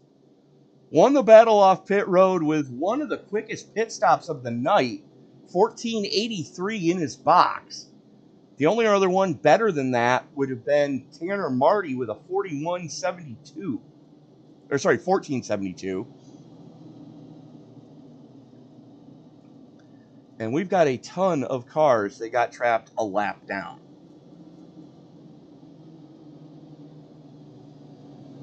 As a matter of fact, 7th on back. 7th on back got trapped a lap down. What has happened? We're not in Kansas anymore, or are we? No, we're still in Kansas. It's just the tornado's gone through. So now think about this. Nolan Hodgson got his lap, got the free pass. Now Alex Murray and everybody from 7th on back have to take the wave around. Gaskin is going to have the button when we go back to green. Nestor, Jones, Jett, Morgan, and Hodgson are going to restart behind those guys. As a matter of fact, Hodgson and company all have to start tail end of the longest line. This is absolutely unbelievable.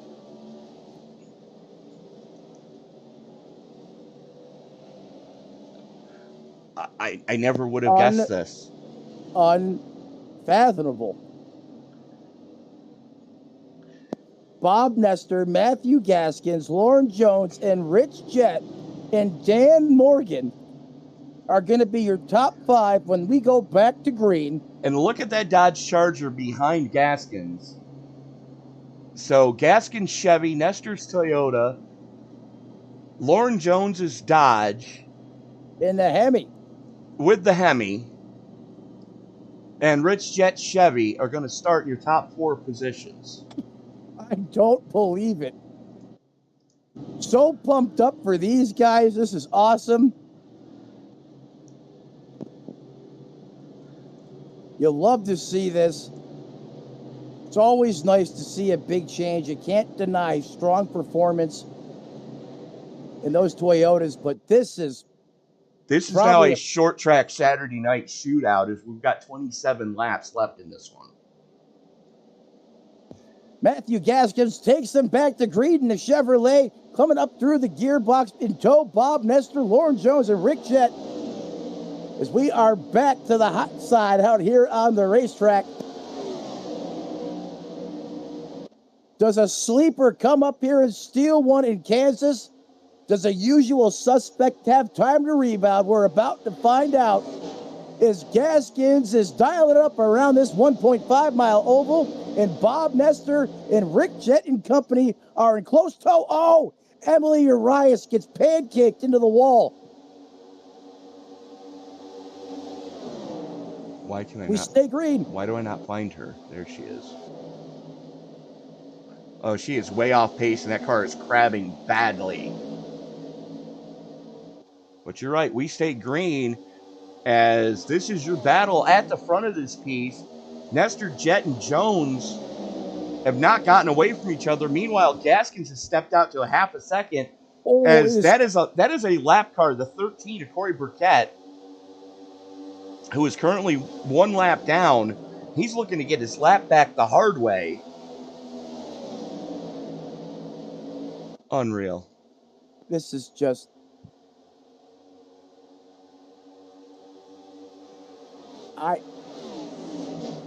Don't look now. Here comes Alex Murray as Jett's starting to fall off. Yeah, Alex Murray, you know he could bring the fury here at times in the 40. Oh, my. Wow. 30.499. That's insane. Did it, Tony. We did it. We're on the short side of that 30-second bracket now, baby. And, of course, it was one of the Prodigy Esports Toyotas that did it. Oh, just because they're not up front. Because why not? Because they can. And Edstrom goes even quicker. No. Yes. A 34.69. Jesus. I think someone's not happy about a Toyota being at the point, because they are laying down absolute lasers right now. Well, you've got Gaskins Chevy leading the way, plus 29 from where he started. Then you've got Nestor and Murray in second and third. Craneboard has a lap car in between him and Murray, as Murray looks to the inside of Nestor going into 3. That goes to the inside of Nestor. He's going to have the spot. 40 Alex Murray now up to second. Nestor back to third. A hard-charging 21 of Travis Krayborg and 74 of Estrom hot on the heels. As time starts to wind down, but here come the Prodigy Esports bunch. It'll be 20 laps to go next time by. And yeah, those Prodigy cars have woken up. They know it's go time. Krayborg at the end of that little freight train at the front of this piece. And unfortunately, he still has that lap car in between himself and Nestor. Is now Krayborg going to bring it down to the flat. 20 to go. Under 20 laps to go in the red zone now, and it is hot out there on the racetrack as this action is just, ooh, as the 21 almost leans on the 63 of Bob Nestor. He is hanging tough. He is not giving up. There's the 13 still hanging around inside the top 5, even though he is currently a lap down on the racetrack. But he's another distraction, another obstacle for these Toyotas to MacGyver their way through out here, and they're charged towards the front. Nolan Hodgson on a similar strategy has the freshest tires on track right now. As Hodgson... Did the 74 disappear? Yeah, well, he did for a second there, and that's got to be unnerving. That's going to be the second time this season that he's gone again. Edstrom is having connection issues. Oh, the humanity. I mean, you can't script this stuff tonight, Tony. No, you can't. It would have marked the second time this season that he would have been DNF due to connection issues. But Hodgson's given all he can handle right now. As, Do me a favor. Check his ping and quality. 10-4.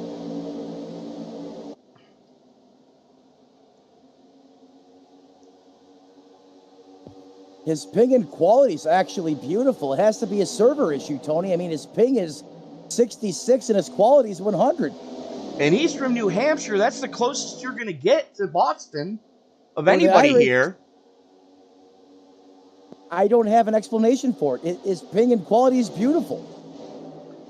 Well, apparently his fiance may have been checking her Instagram or something. I don't know. But either way, Hodgson has gotten by Edstrom. It now sets his sights on reeling in Bob Nestor as Travis Krayborg putting some pressure on Matt Gaskins right now as Gaskin is falling into the clutches. 16 laps to go. Murray, your new leader. Gaskins in second. Krayborg, Nestor, Hodgson rounding out your top 5. Edstrom right there as well. Connection issues and all. And that's another, now you have another wild card. You have to watch towards the front of the field. You have to be leery of a blinking Brandon Estrom. As we're 15 laps to go, great job, Matthew Gaskins in that Chevrolet up there, putting up the fight with the Prodigy boys. What a drive in the 79. Here comes another bow tie. Your second biggest mover of the night. That's Nolan Hodgson. Currently sits plus 27. Make that now plus 28. As he and Gaskins currently tied for biggest mover of the race. This could be a big night for Hodgson. It could be a very big night for Hodgson. Is there something in the air again tonight here in Kansas? This race has just been off the chain crazy from the drop of the green flag. And I'll tell you right now, next week's not going to be any better as we go to the Lady in Black herself, the oldest super speedway in NASCAR racing, the Darlington Super Speedway. You know that track right there alone is going to have its own performance regardless of who you put on the racing service. Oh, yeah. And then when you add into what's happened in this series over the past 2 weeks, you better be there next Sunday to watch that. The biggest thing to remember, Matt, when you ask to dance with a Lady in Black, you better bring her flowers and you better treat her nice.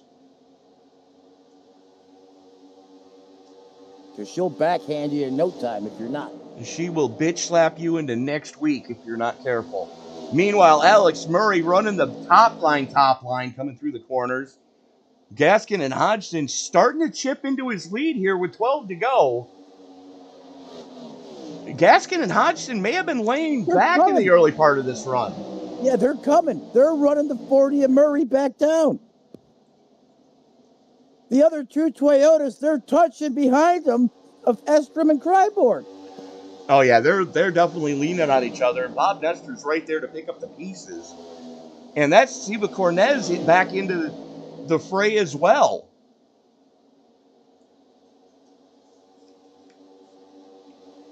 But see, Tony, here's the difference. Now you broke up the cavalry. You're not going up against 4 Toyotas now. You're taking on 2. Is they're still back here trying to get it figured out. No, you got 2 Chevys going after 1. Because there's a second and a half off this battle for second back to Craneboard, who sits in 4th. It's a second and a half gap with 10 laps to go. And that lead Murray has been chipped into. It was over half a second, not even 2 laps ago. Now it's down to 4/10. Thank you, Tony. That's what I was trying to say. And Hodgson got by Gaskins. That's the biggest part of that. Yeah, that is huge. You're without a shadow of a doubt.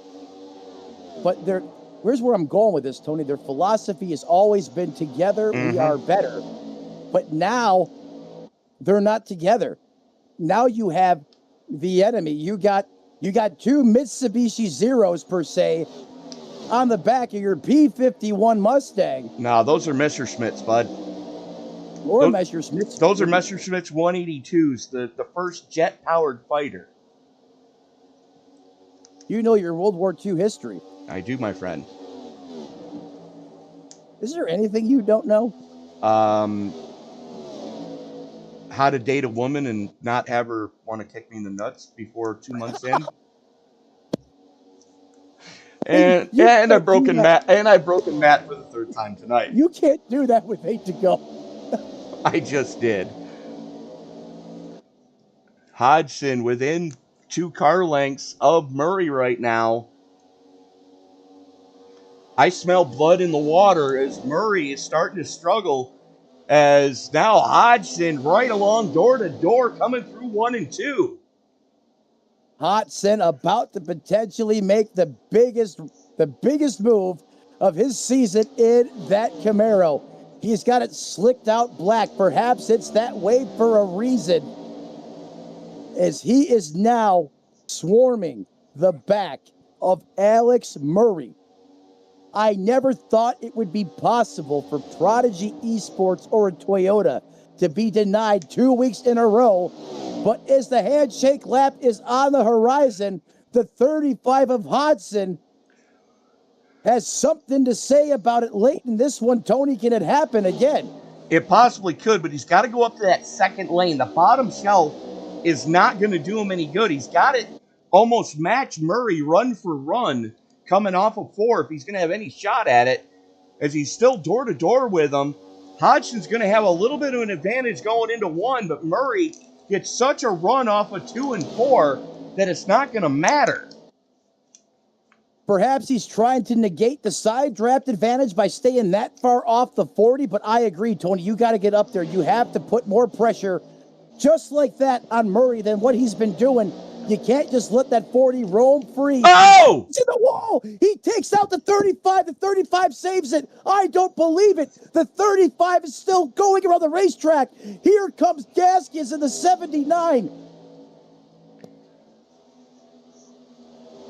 Talk about averting disaster. Murray continues to backslide down this field. No caution, 4 to go. Hodgson and Gaskins with a 2 1/4 second lead over Brandon Edstrom.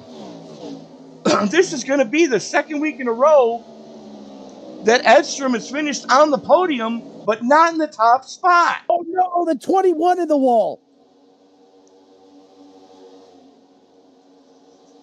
And they're 3 wide behind him. 3 wide behind him. I thought that was all she wrote. It's oftentimes when that happens late in the race, both cars that tango, they are down for the count. With Hodgson making potentially the biggest save of his season as he continues to lead here under green. at Kansas after striking the wall. You can see the wound on the front of that 35. Does the tire hold out? Does he make it another 2 laps around this facility? He has a teammate, a friend, another Chevrolet in Gaskins right behind him. Should he falter? And Tony, you're right. It looks again like Prodigy Esports is going to come up empty 2 weeks in a row. And it's going to be a Chevy that did it. As Hodgson brings it off of turn number 4, he can see the white flag. And we are officially racing back to checkers, Matt. One more lap around this 1.5 mile facility for Nolan Hodgson, the longest lap of his life, as he continues now firing down the backstretch one last time around Kansas Motor Speedway. Matthew Gaskins in tow as he takes it down low to the turns 3 and 4 complex for the final time. Tony, he can almost make it and coast from here as he comes off turn 4 to the Geico restart zone. Nolan Hodgson is going to come up and take one here to the house at Kansas. Matthew Gaskins in second, Brandon Ostrom, Travis Cranborg, and Tanner Marty round out your top 5. Tony, I cannot believe what has happened in Kansas. Back-to-back miracles in the SNN Cup Series. I don't believe it. I mean, that was just an amazing drive that we saw from Hodgson. Plus 30. 30. 3-0. Gaskins plus 29. Or 28. Are you kidding me? That's insane. The man from the state that is full of ethanol in Lamar's, Iowa. And do me a favor. Be sure to... Can you jump up and let Chris know that we need Nolan in the Discord server, please? Yes, sir, on it. As Nolan Hodgson celebrating in style, doing the donuts. Just completely lighting those tires ablaze. Speaking of blaze yellow fire suit for the driver of the 35. As I am just looking for our other 2 podium finishers now. Maybe? Allegedly? Looks like Matt Gaskins is not here as well.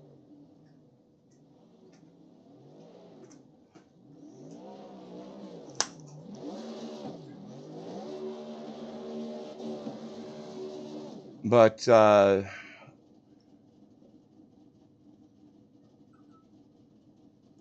right. So, as soon as Matt wants to jump back in the booth down here, we are going to start with the pride of Lamar's, Iowa himself, Nolan Hodgson. Congratulations on the victory here at Kansas. Thanks, guys. I drove my way from the back to the front at least 3 times. It's battling hard with all the guys. Not easy to win one of these things. It was tough all night. It looked tough all night. Now, what went through your mind when you and Murray got together there coming to 3 to go? Dude, I about needed a new change of pants, if I'm being honest with you. Understandable. My heart was beating hard enough trying to pass for the lead, let alone guy hitting me in the quarter. There, nothing against him, just hard racing. I'm lucky enough that I was able to save the car, and drive around. The car did not like me for the last 5 laps there, however many it was. Well, there was quite a few times tonight that you had to dodge the carnage that was going on as you came from the back to the front multiple times. Congratulations also on the Biggest Mover Award for tonight, plus 30 from where you started. Thank you. I mean, that early in that run, I think it was Emily that got a little loose there, came up the track right into me. It was light contact. Yeah, just a little kiss, But yeah, I was kind of down on myself a little bit because I knew I had a pretty fast car, but I guess it was good of me to be able to push through and try to get this win tonight. Well, the end of stage 1, you finished in the points. Like end of stage 2, you finished in the points. And now you get the black and white checkered flag and the big trophy. Matt, do you have any questions for our race winner? Nolan Hodson, 2 weeks in a row now, we've seen a Chevrolet come up and just stun the entire world here. And you pull off probably one of the most thrilling races I've seen now, back to back, 2 weeks in a row. I think I caught the back part of it, but how were those nerves in those closing laps, man? I mean, what was it like being in that race car? Yeah, I mean, like I said, when Alex, like I said, nothing against him, just hard racing. But when Alex got me there, my heart about dropped to my stomach. Almost came up on my mouth. I was very nervous at that time. I was trying to save the car, try to get through there, and the car didn't like me. I was almost shaking trying to get that car on the track. But yeah, it was hard racing. All the respect to these guys. Yeah, I just want to tell you, really man, happy to come with great. it. I just want to tell you, bud, great job. One heck of a drive. You deserve it tonight. Enjoy it. I'll turn this back over to Tony, but that was fun to watch, man. I'm sure this one means something to you. Thank you. Yeah, it's my home track. Kansas is my home track in NASCAR, so it's really nice to be able to have a good run and be able to bring home the checkered flag. Yeah, I did take a look at that during the mid-race when you were running up towards the front, that Lamar's is not that far across the border. Yeah, it's just I think it's 4 hours. Not even 4 hours if you're driving a tractor, maybe. But yeah, Nolan, I sleep during the car rides. we go into the Lady in Black next week. What are your thoughts going into Darlington? Well, I'm definitely gonna be running a lot of laps this week. It's definitely a driver's track. I mean, at that track, you're racing the racetrack a lot more than you're racing the other people on the track. So, it'll definitely be a tough one. Try to keep out of the wall, but yeah, it'll be a tough one. All right, and finally, Nolan, who do you need to thank before we let you go celebrate with your team and family? I mean, obviously, all these beautiful sponsors that you see on this car. I see your name here. Yeah, I am the best sponsor. There you go. Dalton Mobley, he helped come through with the set that I was on tonight. We worked together on it. I complained a lot, but he came through real nice. My parents who let me do this stuff, and my team, 1110 Mods, and the DGR guys. Nolan Hodgson, again, congratulations on the win here at Kansas. We will see you next week at the Lady in Black. Thanks, guys. And unfortunately, Matt, it does not look like we have our second place finisher with us.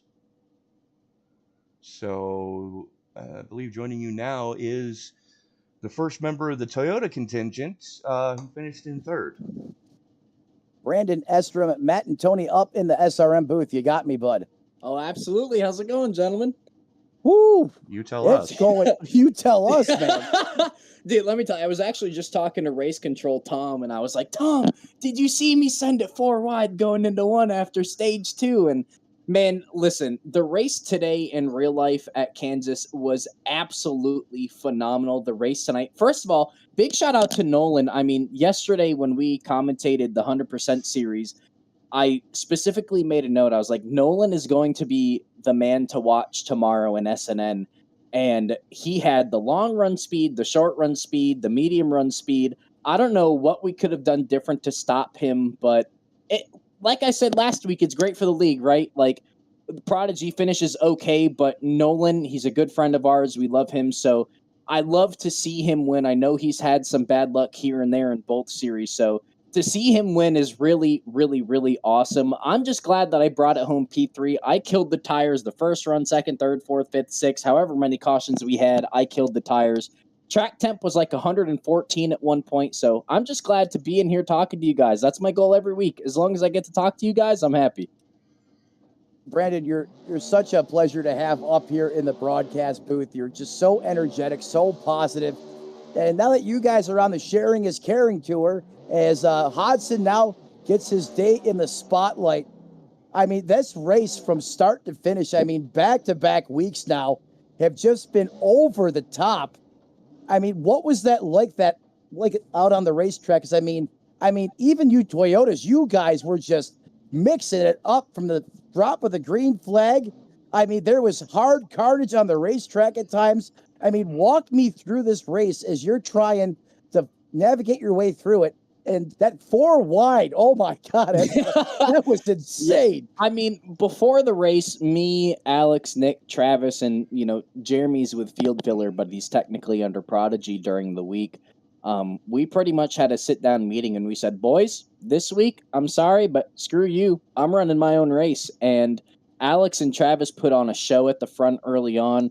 I know I was behind them in stage 1, but stage 2 on that restart, I kind of got into dirty air. And for the first time in forever, I started actually thinking about the people around me, and I was like, I'm not going to destroy anyone's race. I'm going to do what I need to do. I think I finished like 21st or something at the end of stage 2, but nah, man, it's just this racetrack, whether it's in real life or on the sim, I mean, there's 4 lanes that you can run, and as long as you're not running over that seam, you can be fast.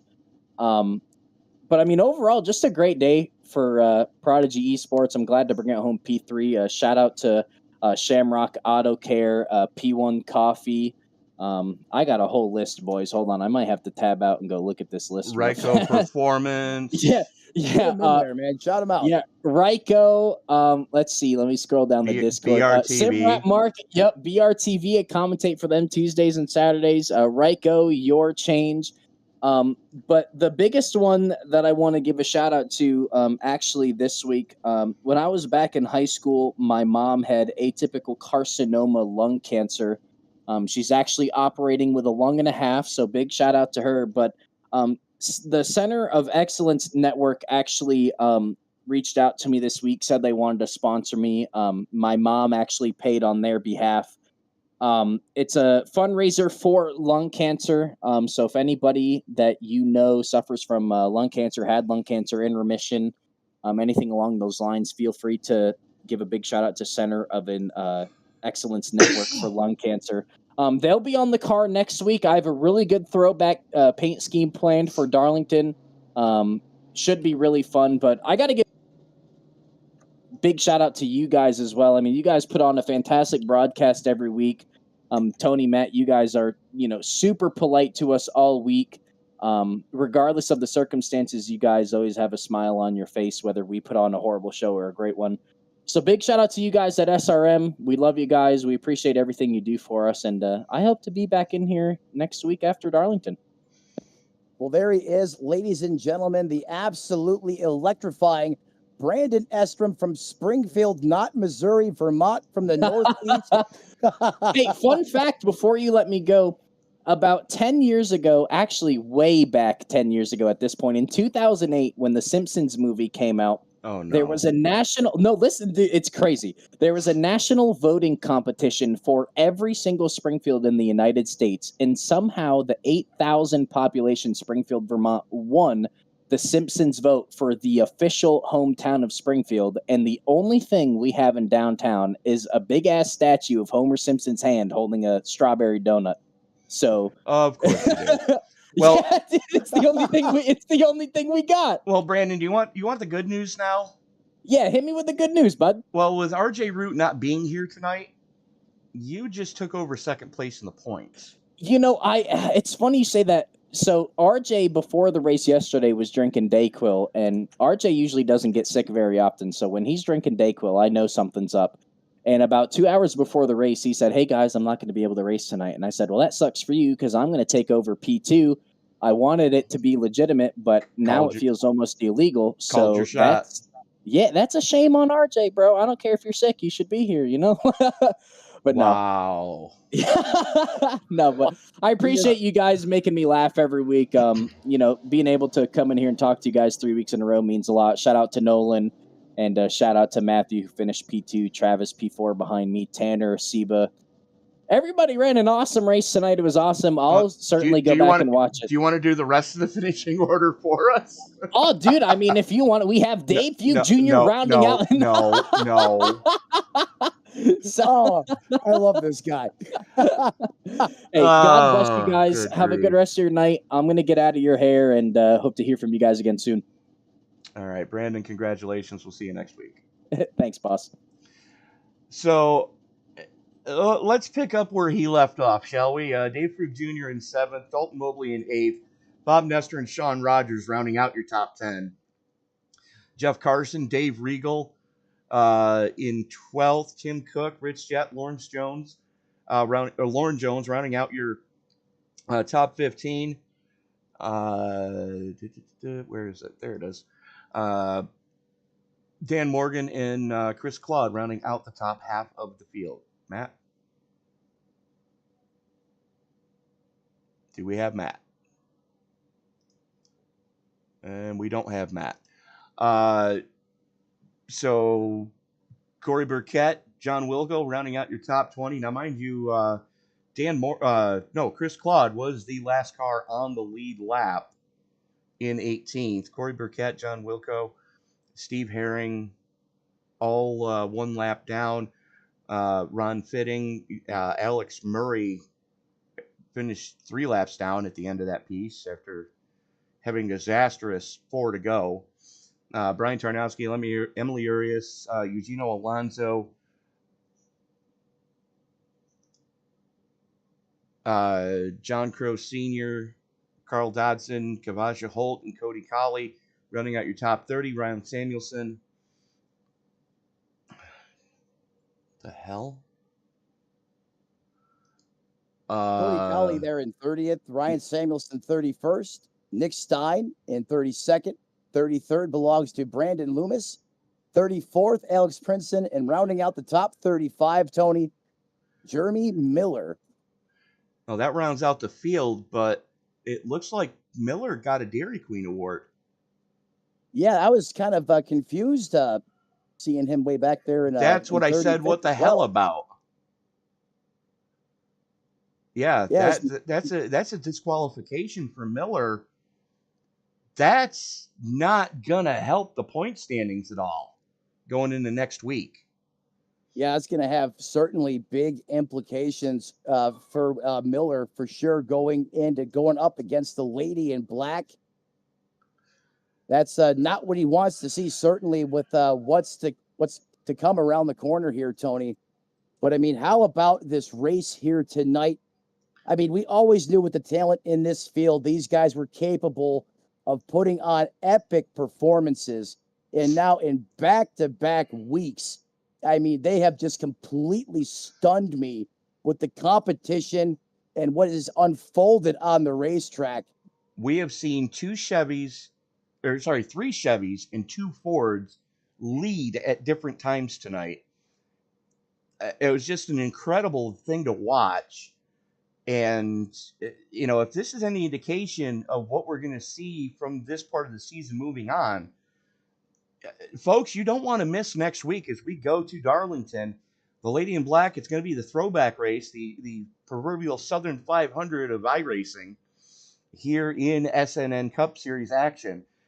But that is going to do it for us tonight. You don't want to miss anything that happens coming forward, so hit that subscribe button, turn on bell notifications. Be sure to hit the thumbs up video to like these live broadcasts. And in the interim, he's Matt Metler. I'm Tony Trapasso. Reminding you, ladies and gentlemen, that as you walk down the road of life this week and until we meet again, do me a favor. Don't play in traffic. Good night, everybody.